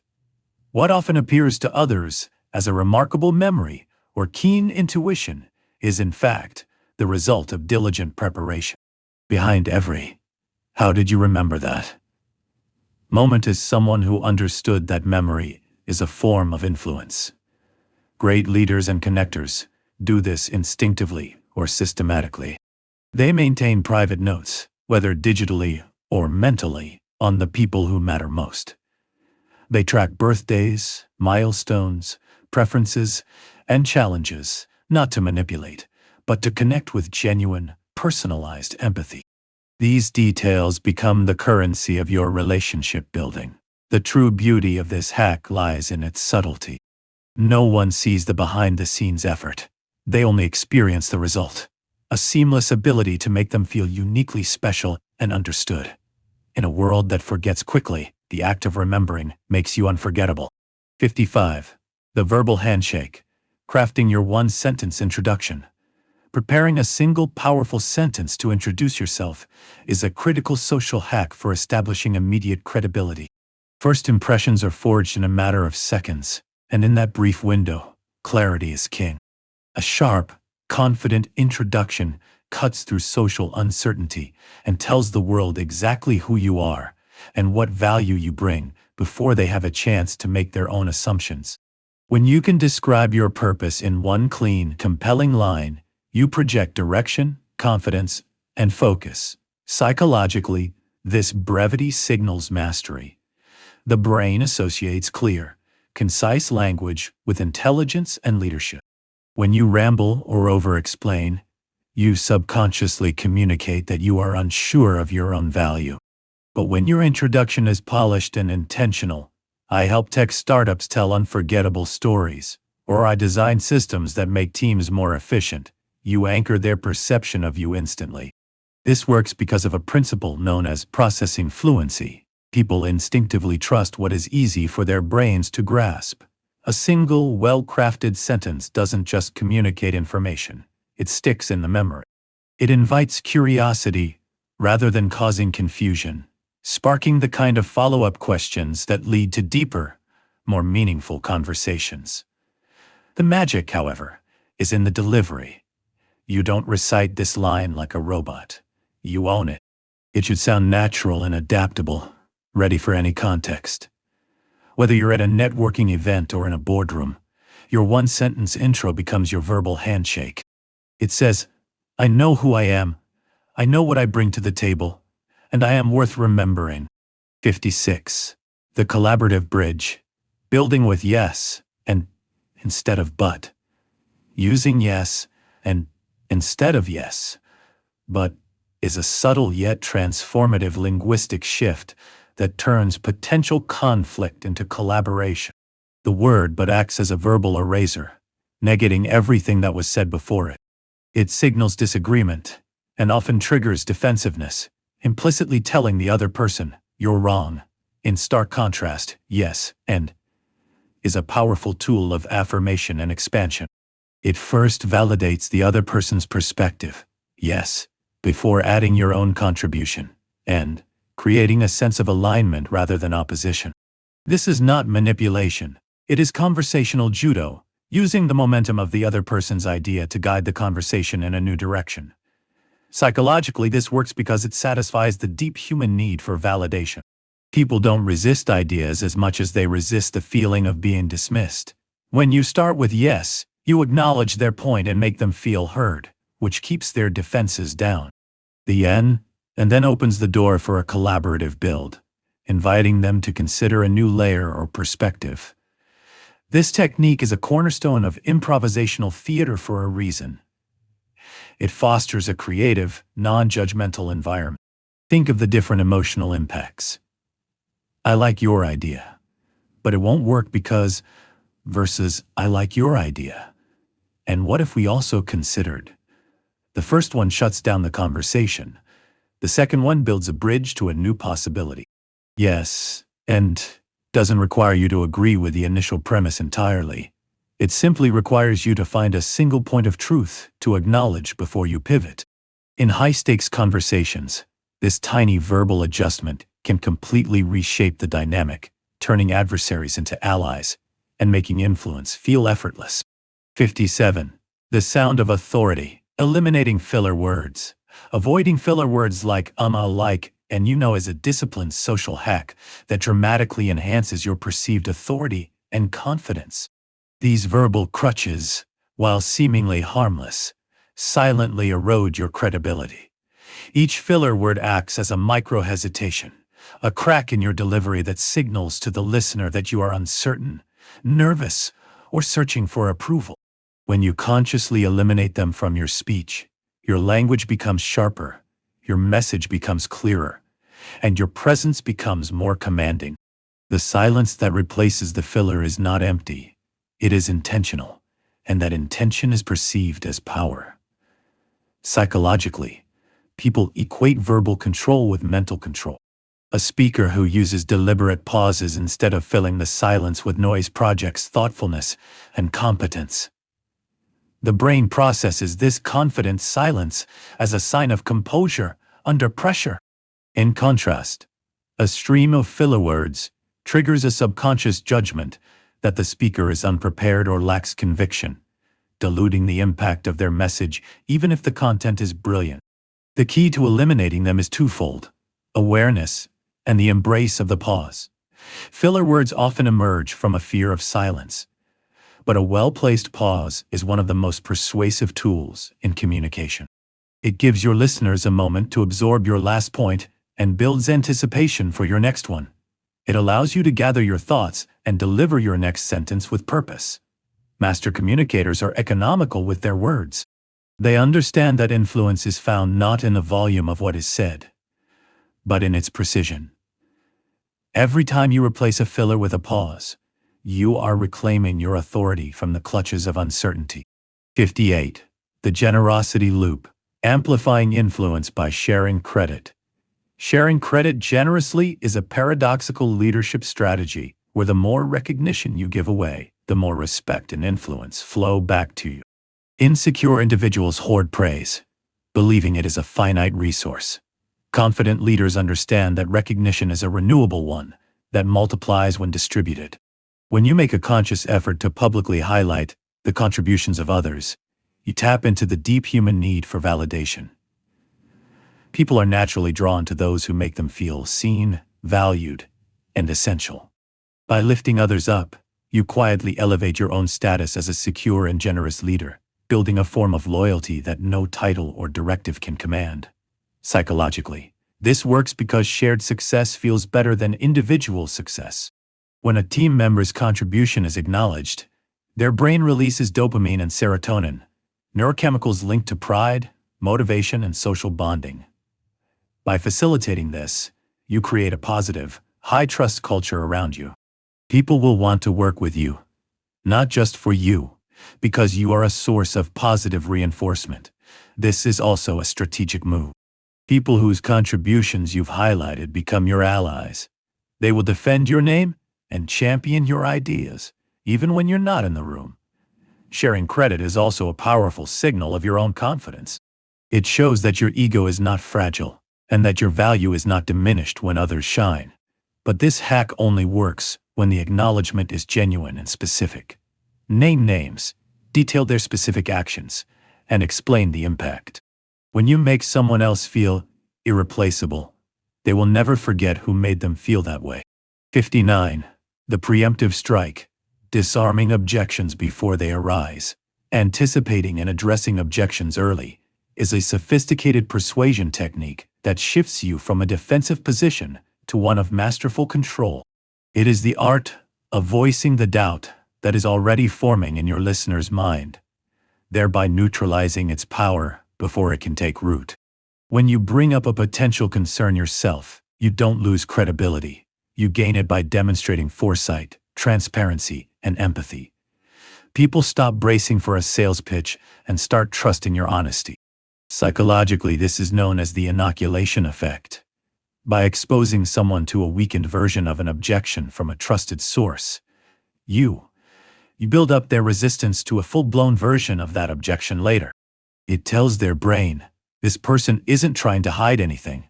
That transparency builds trust faster than any charm or charisma ever could. Master communicators and negotiators do this instinctively.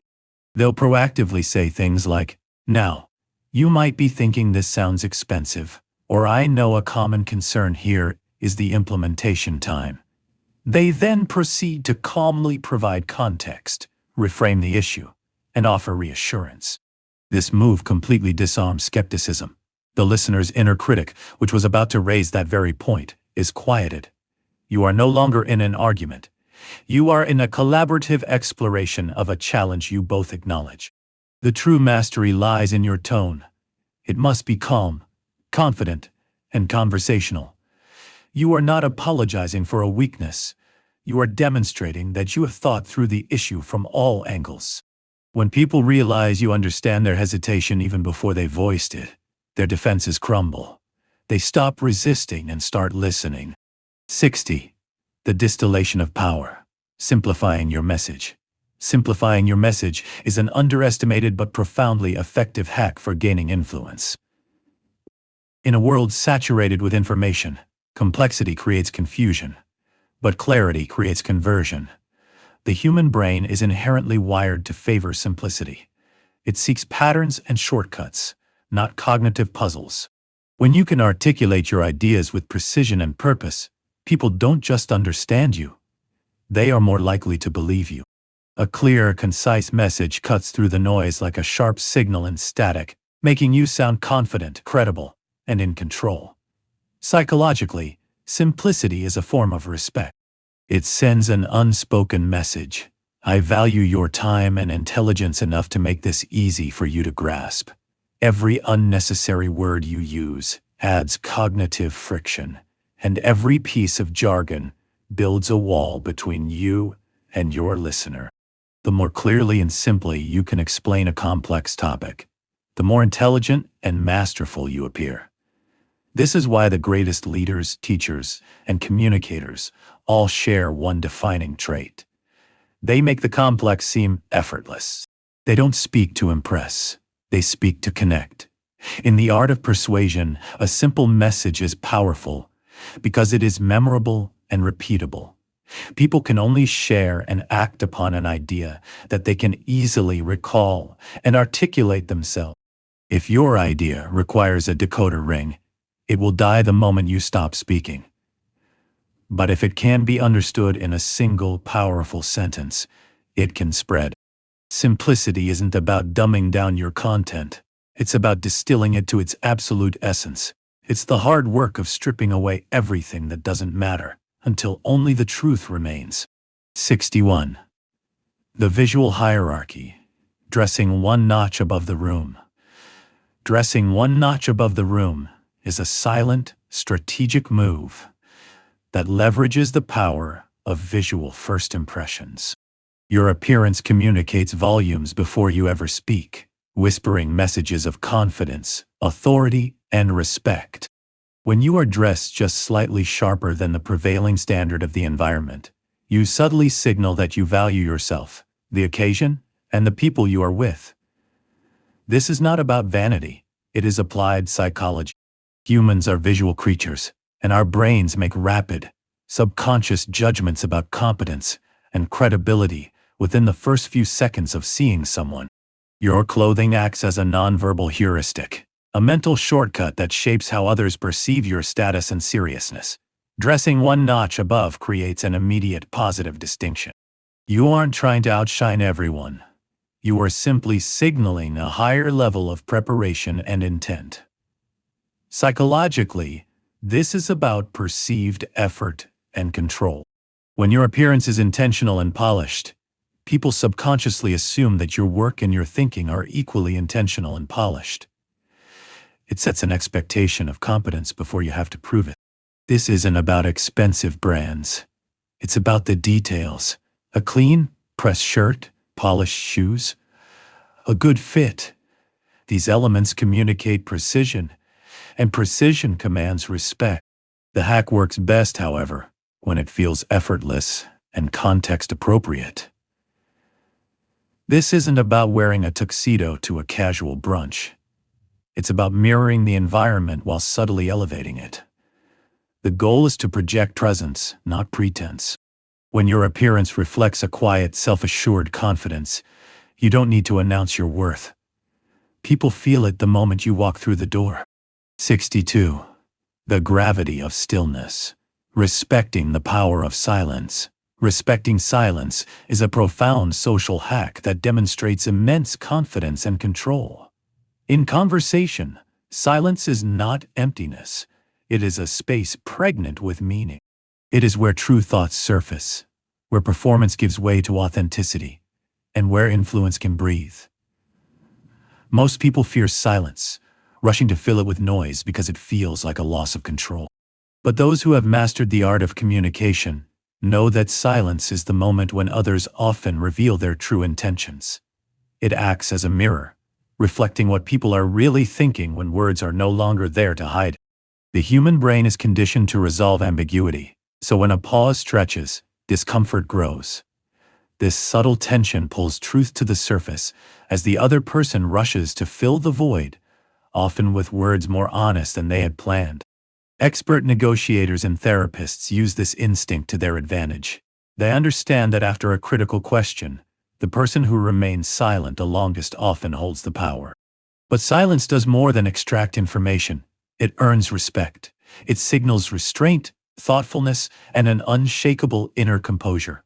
You are not chasing their validation. You are creating a gravitational pull with your stillness. People begin to choose their words more carefully around you because your silence demands substance, not just sound. Respecting silence is not about intimidation. It's about intention. You pause to think, to feel, and to let the weight of a moment settle. You give others the space to process instead of bombarding them with more information. In a world addicted to noise, the person who is comfortable with quiet doesn't just speak with power, they command it. 63. The foot in the door. Gaining momentum with small commitments. Asking for small, low-stakes commitments first is a classic and highly effective psychological strategy for paving the way to a larger agreement. This is the art of momentum, based on the principle that it is far easier to get someone to move an inch before you ask them to run a mile. The human brain has a deep-seated need for cognitive consistency. Once a person agrees to a small initial request, they become psychologically primed to agree to a subsequent, larger one, because doing so aligns with their previous action. This first yes, no matter how tiny, begins to rewire their self-perception, making them see themselves as someone who is cooperative with you. This is known in social psychology as the foot in the door technique. When you start with something easy and non-threatening like, "Would you be open to reading a one-paragraph summary?" you dramatically lower the barrier to entry. The request feels safe and requires minimal effort. But once they have complied, their subconscious mind seeks to remain consistent with that initial choice. This builds a foundation of trust and rapport, because the process feels voluntary and collaborative, not coercive. Each micro-agreement strengthens the connection and makes the next, more significant ask feel like a natural progression rather than a sudden demand. The secret lies in careful pacing. You must not rush the escalation. Allow each small yes to settle and reinforce your credibility. Whether you are in sales, leadership, or a personal relationship, major breakthroughs rarely come from giant leaps. They are the result of a series of small, steady steps. And once someone starts walking with you, their mind quietly concludes, I'm already on this path. I might as well see where it leads. 64. The unspoken narrative. Listening for what is not said. Listening for what is not said is a high-level perceptive skill that separates surface-level communicators from true masters of influence. The deepest truths of a conversation often reside not in the words that are spoken, but in the ones that are deliberately avoided. The pauses, the sudden shifts in topic, the subtle changes in tone. These are the breadcrumbs that lead to a person's real thoughts and feelings. When you learn to hear the silence as an integral part of the dialogue, you stop merely reacting to the spoken words and start connecting to the unspoken reality beneath. Psychologically, people reveal themselves through omission. Our brains are constantly filtering our thoughts to protect our ego, manage our image, or avoid discomfort. A hesitation before an answer, an over-explanation of a minor point, or a topic that is conspicuously sidestepped are all signals of an underlying emotional current. The listener who attunes themselves to these subtleties gains a profound level of insight that others miss entirely. This is empathy blended with intuition, a form of social radar that detects the truth hidden beneath the veneer of politeness. Skilled negotiators and therapists listen in layers. They hear what is said, what is meant, and what is being carefully withheld. They understand that a long pause after a sensitive question isn't just awkwardness. It's a moment of internal conflict. They know that nervous laughter can often mask fear. This practice requires immense patience and presence. You have to slow down and feel the emotional texture of the conversation. And when you respond not to their statement, but to the unspoken feeling behind it, you can disarm them completely. The moment someone realizes you heard what they couldn't bring themselves to say, they stop pretending and start trusting. 65. The confidence of restraint. The power of not overselling. Not overselling is a counterintuitive yet deeply powerful social hack that signals immense confidence and credibility. True influence comes not from pushing your ideas relentlessly, but from knowing the precise moment to stop. When you oversell, you broadcast an underlying desperation. When you speak your case with clarity and then hold back, you radiate quiet certainty. The less you appear to need their agreement, the more believable and desirable your position becomes. It's the calm conviction in your restraint, not the volume of your pitch, that makes people lean in and trust you. Psychologically, overselling triggers a powerful resistance mechanism known as reactance.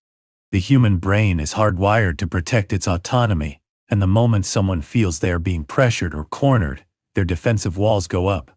Every additional sentence you utter after your point has already landed begins to undo its impact.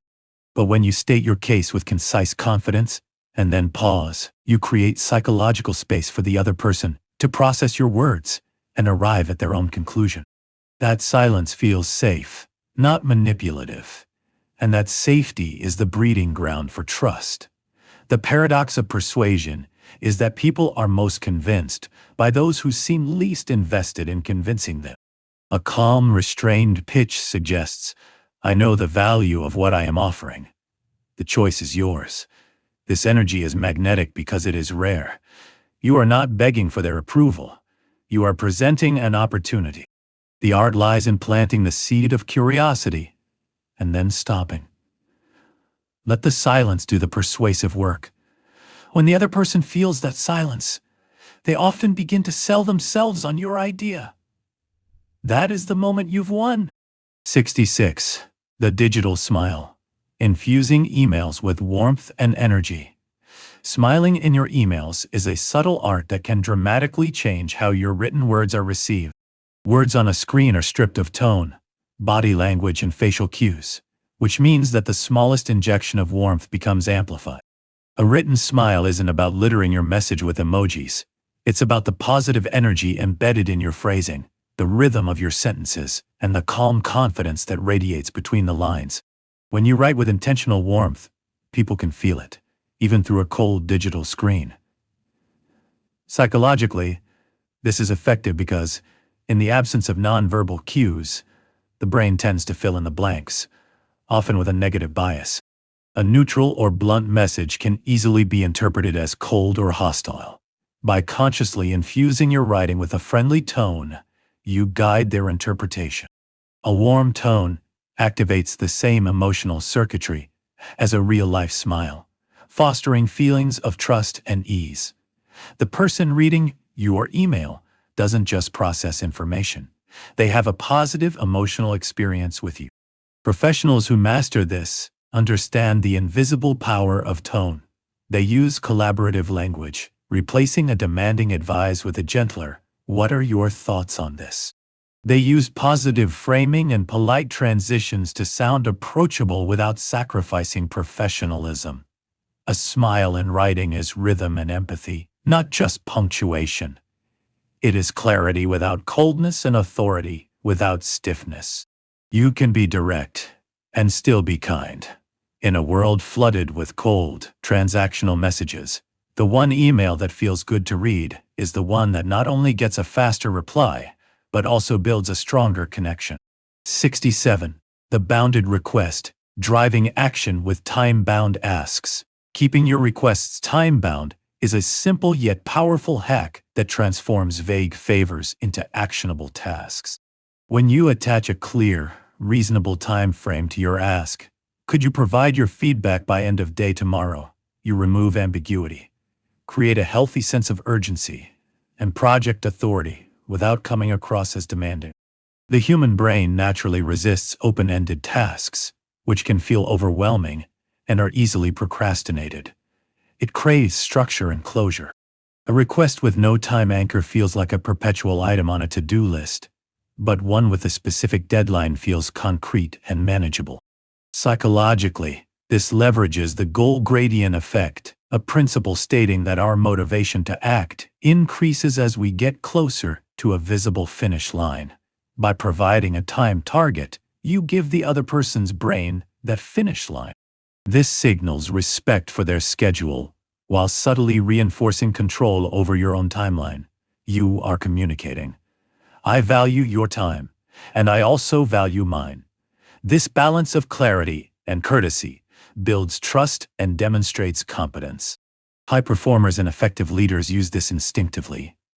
They avoid the weak and ineffective, "Get back to me when you can," in favor of the clear and empowering, "Could you send me a draft by 4 p.m. so we can review it together?" This specificity doesn't create pressure. It sets clear expectations, giving the other person a defined framework within which to succeed. The secret is to wrap the precision in warmth. Be direct, but never demand. When your requests come with a clock, you signal confidence, competence, and a respect for momentum. In a world of open-ended asks, the person who defines the time defines the outcome. 68. The visual bridge, achieving instant clarity with images. Using visuals to enhance clarity is a profoundly effective hack because the human brain is overwhelmingly a visual processor. We are wired to interpret and remember images far more effectively than abstract words or data. When you can translate a complex idea into something people can see, a simple diagram, a powerful metaphor, a quick sketch on a whiteboard, you bridge the gap between confusion and comprehension. A single, well-chosen visual can achieve what paragraphs of explanation cannot. It makes people get it instantly. Psychologically, visuals serve as anchors for understanding. They give the brain a concrete structure to hold on to, transforming dense information into a memorable mental model. This is why memory champions use the method of loci to visualize information in physical spaces, and why great speakers use their hands to map out ideas in the air. When someone can see your message, they are no longer just a passive listener. They are an active participant in the experience. This engagement makes the information stick. Leaders and educators who master this skill know how to turn complexity into elegant simplicity. A quick flow chart, a relatable analogy, or a simple chart can lower the cognitive load on their audience, calm the analytical mind, and ignite emotional connection all at once. But the key is restraint. Overloading a presentation with cluttered slides or confusing data will only muddy the meaning. The most powerful visuals are clean, symbolic, and purposeful. They are designed to guide the mind, not overwhelm it. When your message can be seen as well as heard, it becomes more persuasive and undeniable. People don't just follow ideas they understand. They follow the ones they can clearly picture. 69. The momentum ritual.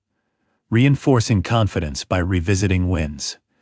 Revisiting wins regularly is an often overlooked but crucial practice for building sustained momentum and resilience. Human beings are neurologically wired with a negativity bias. We tend to fixate on problems, failures, and what needs to be fixed next. We chase the next challenge so relentlessly that we often forget to acknowledge the victories that brought us to where we are. When you intentionally create a ritual, whether personal or for a team, to pause and reflect on past successes, you actively counteract this bias. You recharge confidence, reinforce a narrative of competence, and remind everyone involved that progress is not just possible, but is already happening. Psychologically, this practice rewires the brain's reward system. Each time you recall and celebrate a win, you trigger a release of dopamine, the neurochemical that fuels motivation, optimism, and a desire for future success. You are shifting your collective focus from a mindset of scarcity to one of strength. The internal narrative changes from "this is so hard to we've overcome challenges like this before, and we can do it again." This is not self-congratulation. It is strategic psychological condition. Great leaders and coaches understand that momentum is not built through constant, relentless pressure. It is built through cycles of effort and recognition. By making a habit of celebrating wins, both big and small, you turn mere effort into a sense of pride, and that pride fuels loyalty and discretionary effort. Revisiting wins also cements a powerful identity. It tells your subconscious, "This is who I am. I am someone who succeeds." In moments of inevitable doubt, these remembered victories serve as emotional proof of your capability. 70. The humble inquiry. Disarming with "help me understand."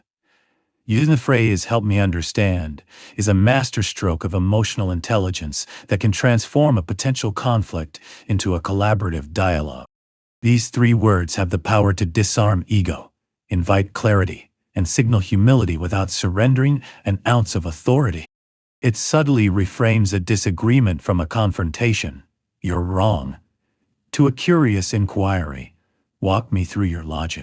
This is not just a polite phrase, it is a pressure release valve for tense conversations, telling the other person, "I am open to your perspective," not automatically oppositional. Psychologically, this works because it satisfies the fundamental human need for acknowledgement.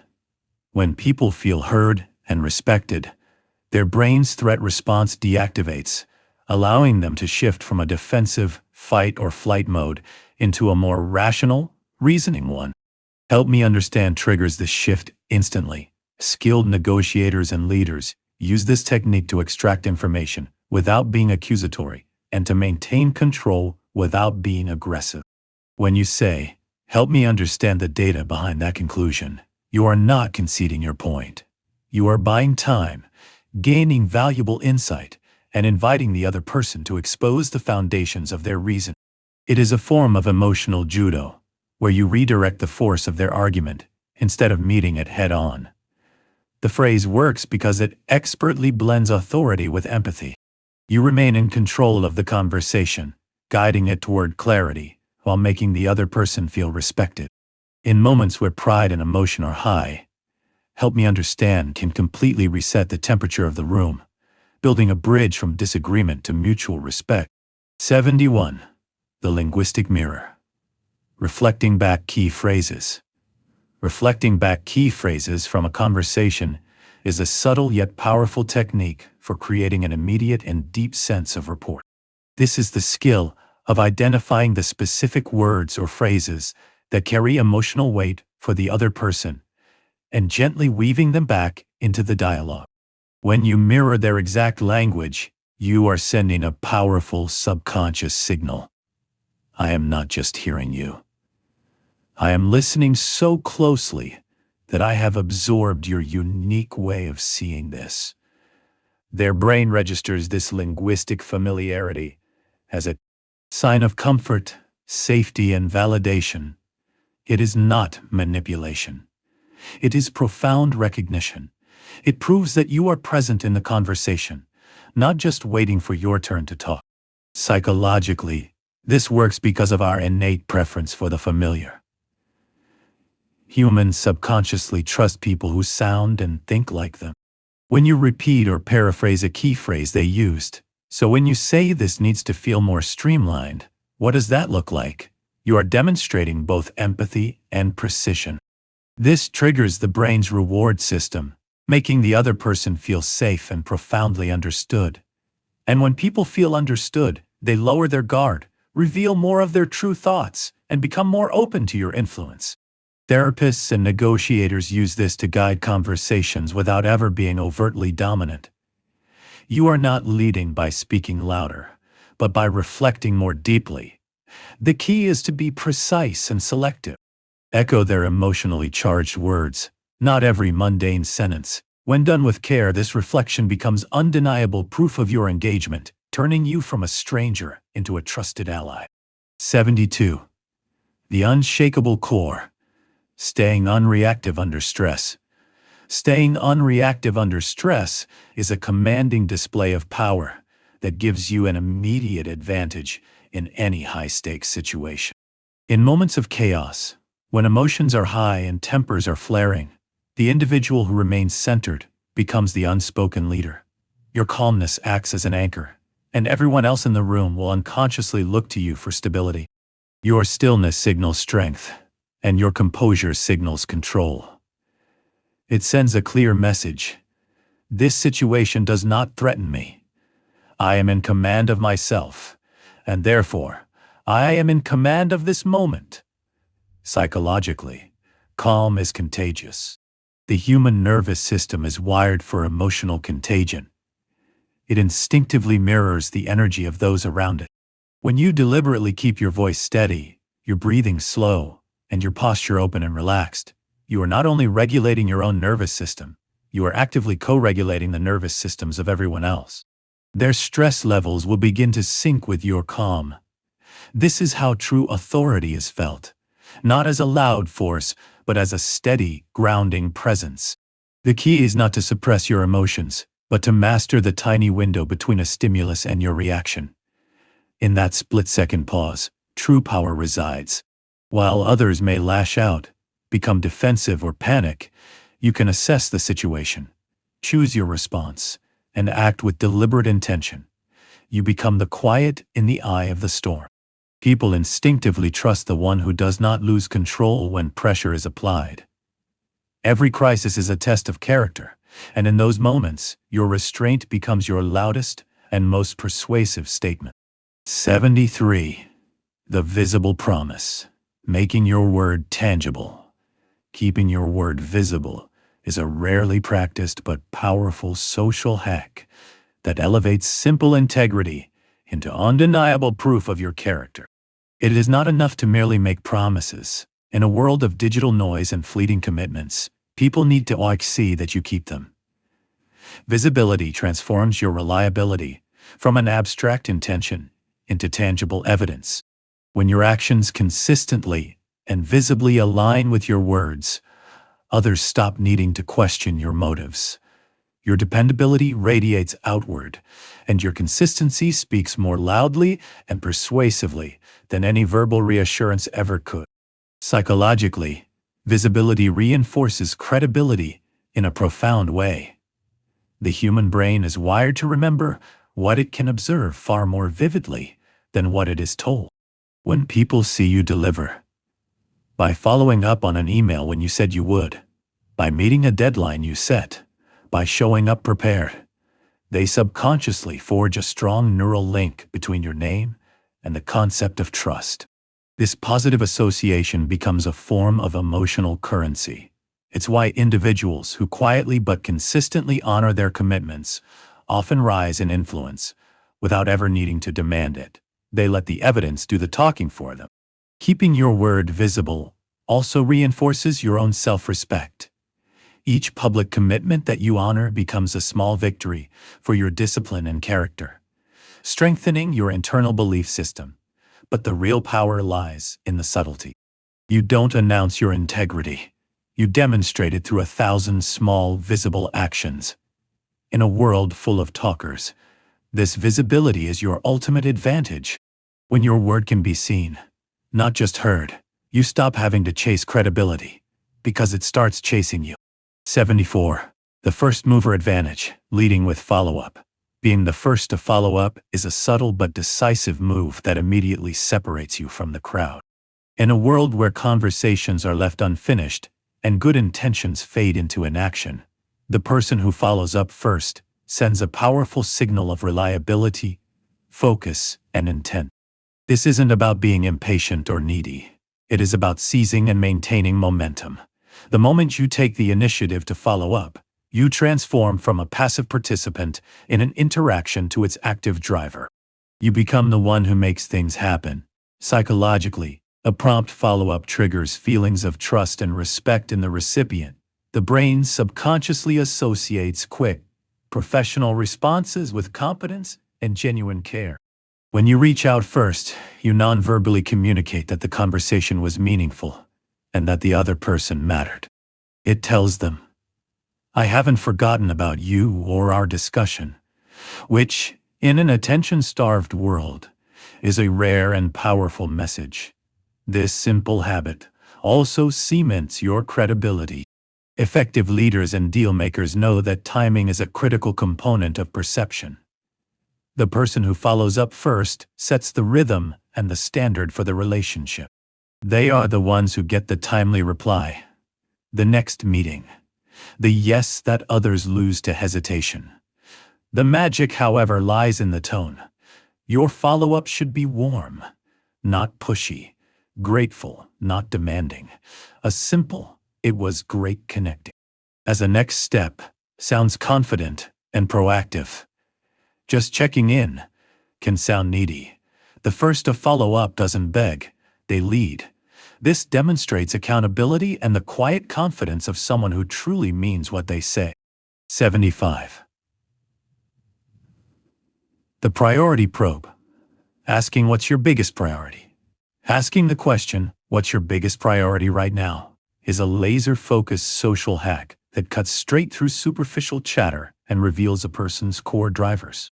This single question reframes the entire conversation from a transactional one to one of deep alignment. It sends a powerful, empathetic message. I'm more interested in what matters most to you than in what I want psychologically. Psychologically, this question works because it activates the self-relevance effect. People are most engaged, articulate, and open when they are talking about their own goals, pressures, and ambitions. When you give them the space to define their primary focus, their brain is rewarded with a release of dopamine, making them feel energized and understood. In the moment, they reveal what is truly important to them. They begin to unconsciously see you as an insightful ally who gets it.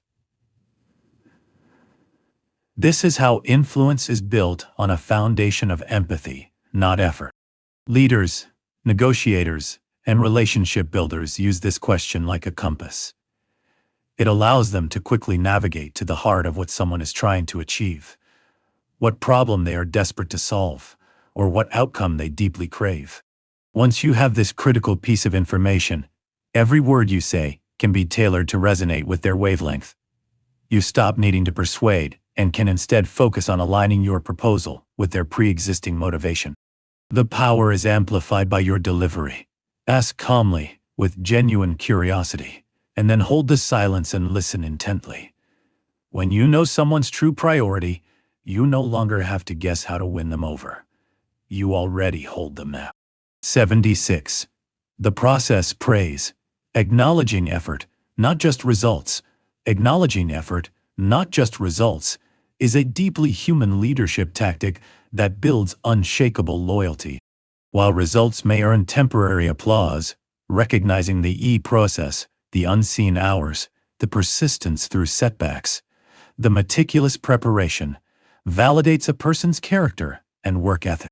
It taps into a part of them that craves to be valued not for a successful outcome, but for who they are when no one is watching. This shifts their motivation from a dependency on external validation to a foundation of internal pride and resilience. Psychologically, this form of praise is a powerful catalyst for growth. Research by Dr. Carol Dweck on mindset shows that when people are praised for their effort, they are more likely to develop a growth mindset. The belief that their abilities can be developed through dedication and hard work. Complementing the struggle and the perseverance releases dopamine in the brain, reinforcing the very behaviors that lead to long-term excellence. In contrast, when praise is reserved only for successful results, people can develop a fixed mindset, leading them to fear failure and avoid challenges. In any team environment, acknowledging effort creates psychological safety. It sends a clear message. Your value here is not conditional on winning. I see the work you are putting in. A statement like, I saw how much focus and resilience you brought to that project, especially when things got tough, is a quiet form of empowerment. In a world obsessed with outcomes, the leader who celebrates the climb, not just the view from the peak, becomes the one people will follow anywhere. 77. The integrity filter. The strategic avoidance of gossip. Avoiding gossip is a powerful act of self-discipline that immediately elevates your trustworthiness and perceived integrity. While participating in gossip can provide a fleeting sense of inclusion and social currency, it comes at the long-term cost of your reputation. Every time you choose to remain silent or walk away from speculative, negative talk about others, you send an unmistakable signal. I am a safe harbor. Your reputation is secure with me. In the social economy of influence, this level of trust is worth infinitely more than the temporary thrill of being in the know. Psychologically, gossip often thrives on creating a bond through shared imprives. Negativity. A shallow alliance built on the temporary elevation of one's own status by diminishing another's, but these bonds are inherently corrosive. The listener's brain quickly learns to associate the gossiper with danger, based on the simple logic, if they talk about others to me, they will talk about me to others. By refusing to participate, you strategically separate yourself from this cycle of negativity.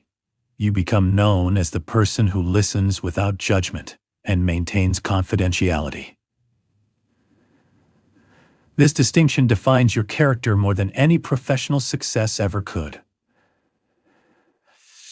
Avoiding gossip does not mean you must be silent in the face of injustice. It means you choose integrity over impulse. It's the understanding that words have immense weight, and once released, they can never be taken back. When you absent yourself from the drama, your quiet presence begins to project strength. In a world obsessed with talking, your strength becomes magnetic.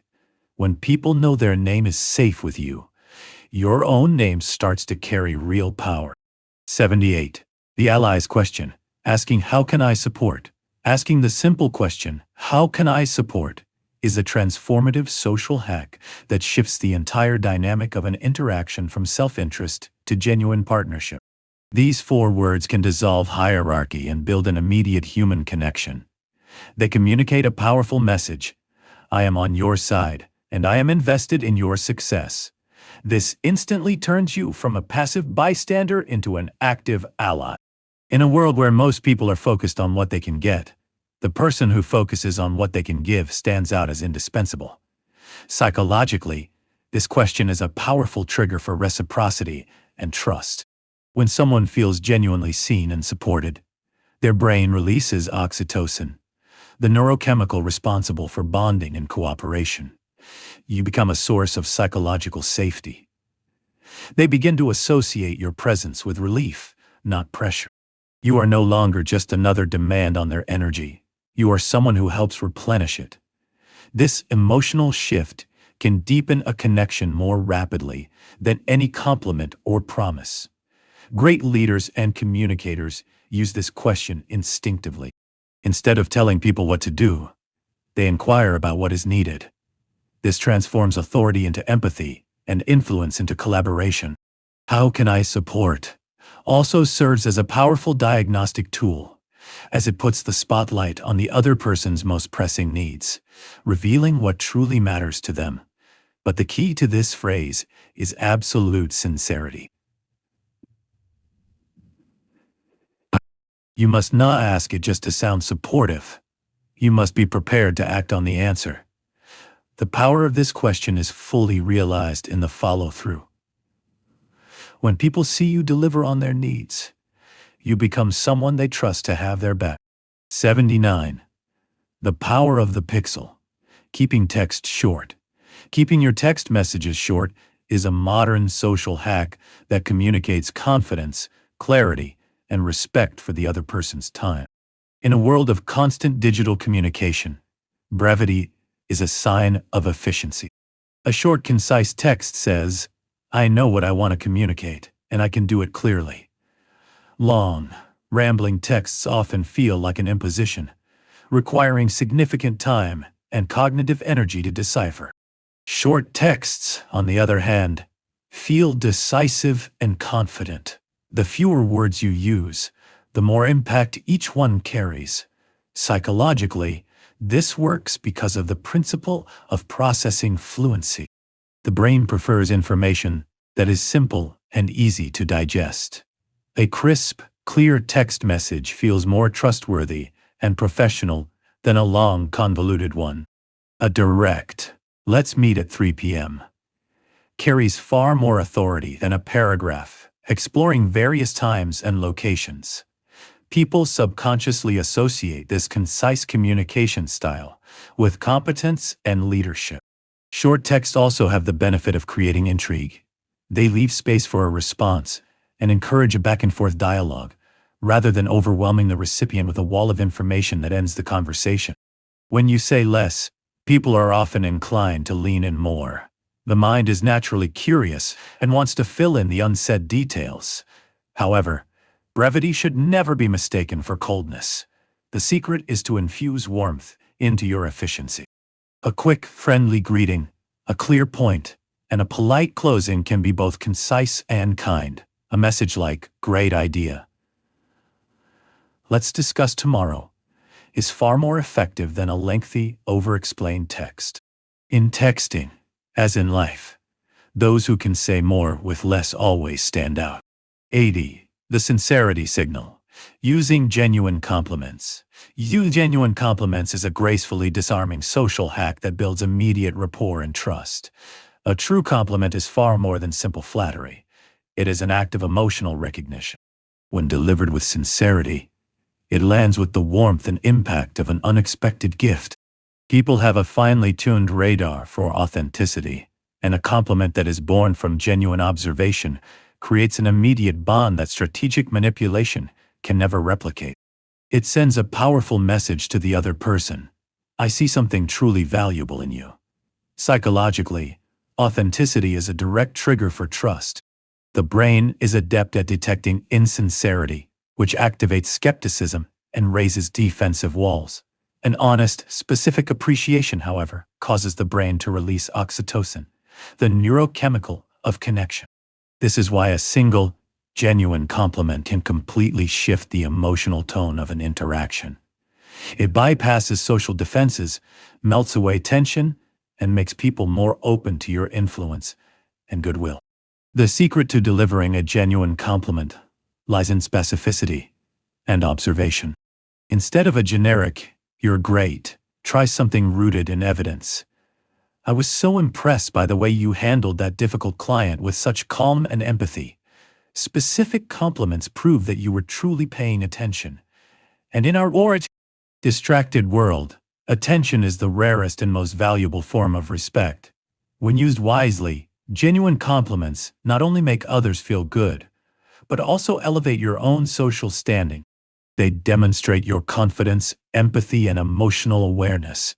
People will always remember the one who made them feel capable, seen, and truly appreciated. 81. The power of no being transparent about your limits. Being transparent about your limits is a disarmingly honest social hack that builds deep, authentic trust.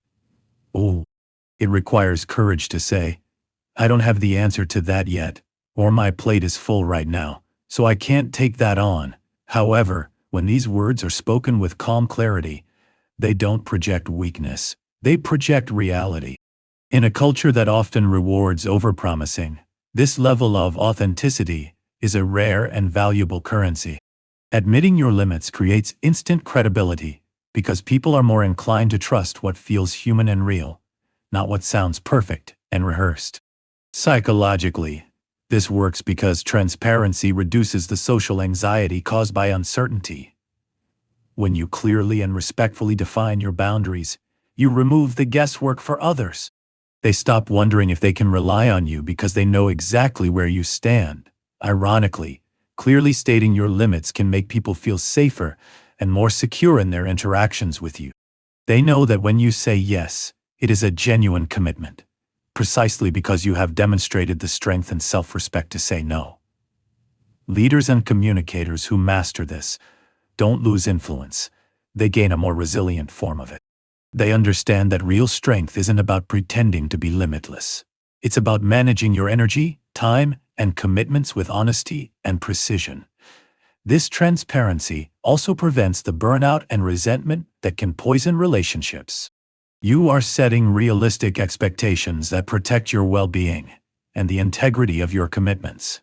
When you are transparent about what you can't do, your word about what you can't do becomes unshakable.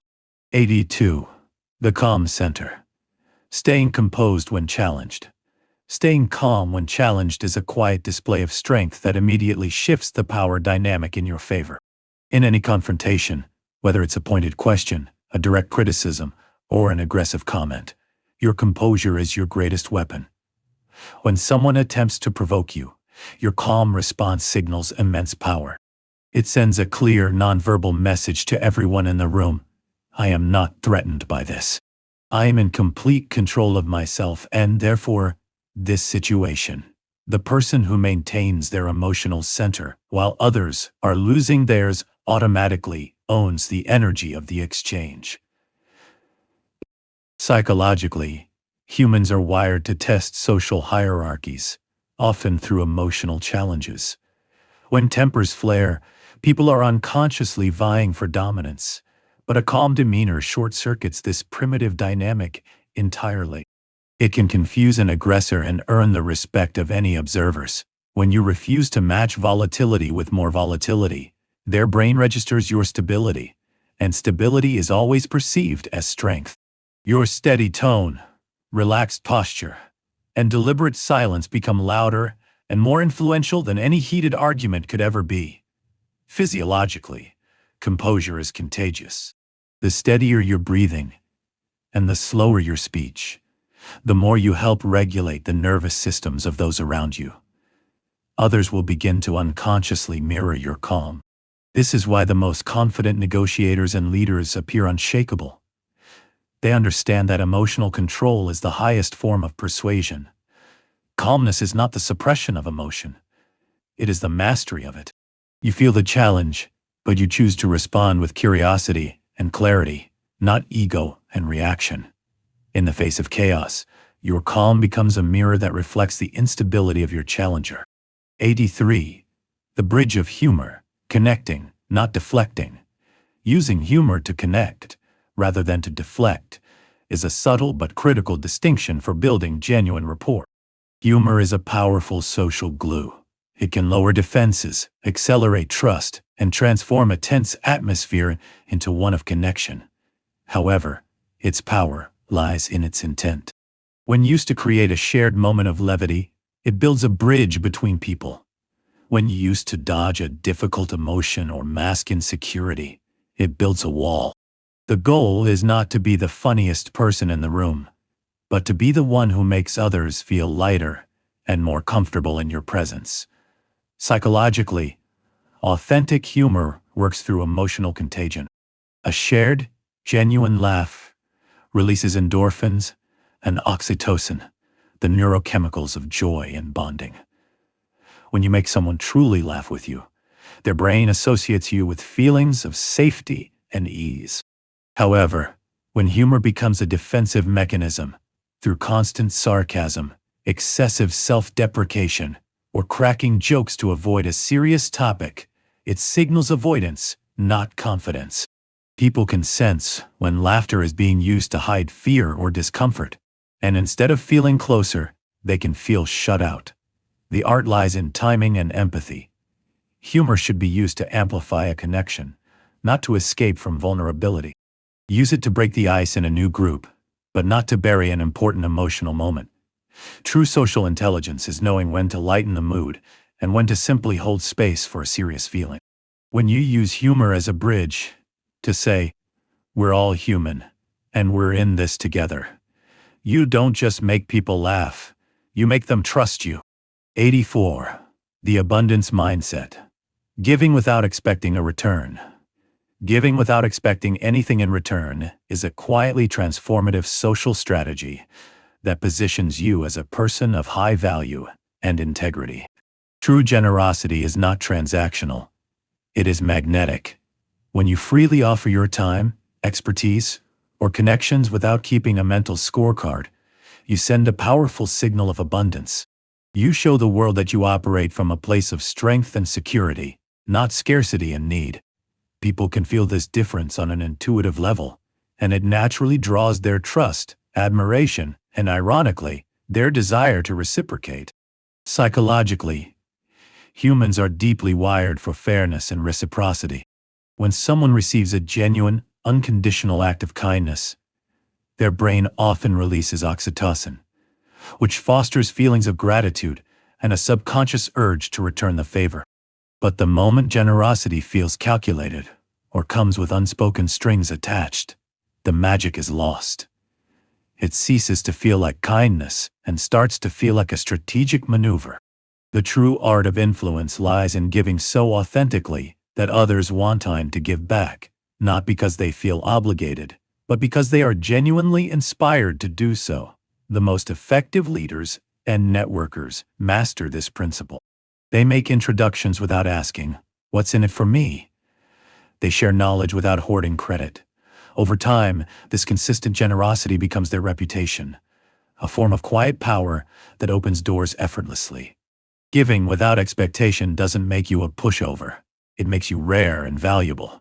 It communicates a deep-seated confidence and character. When you give without calculation, you demonstrate a powerful truth, that kindness itself can be the ultimate strategy.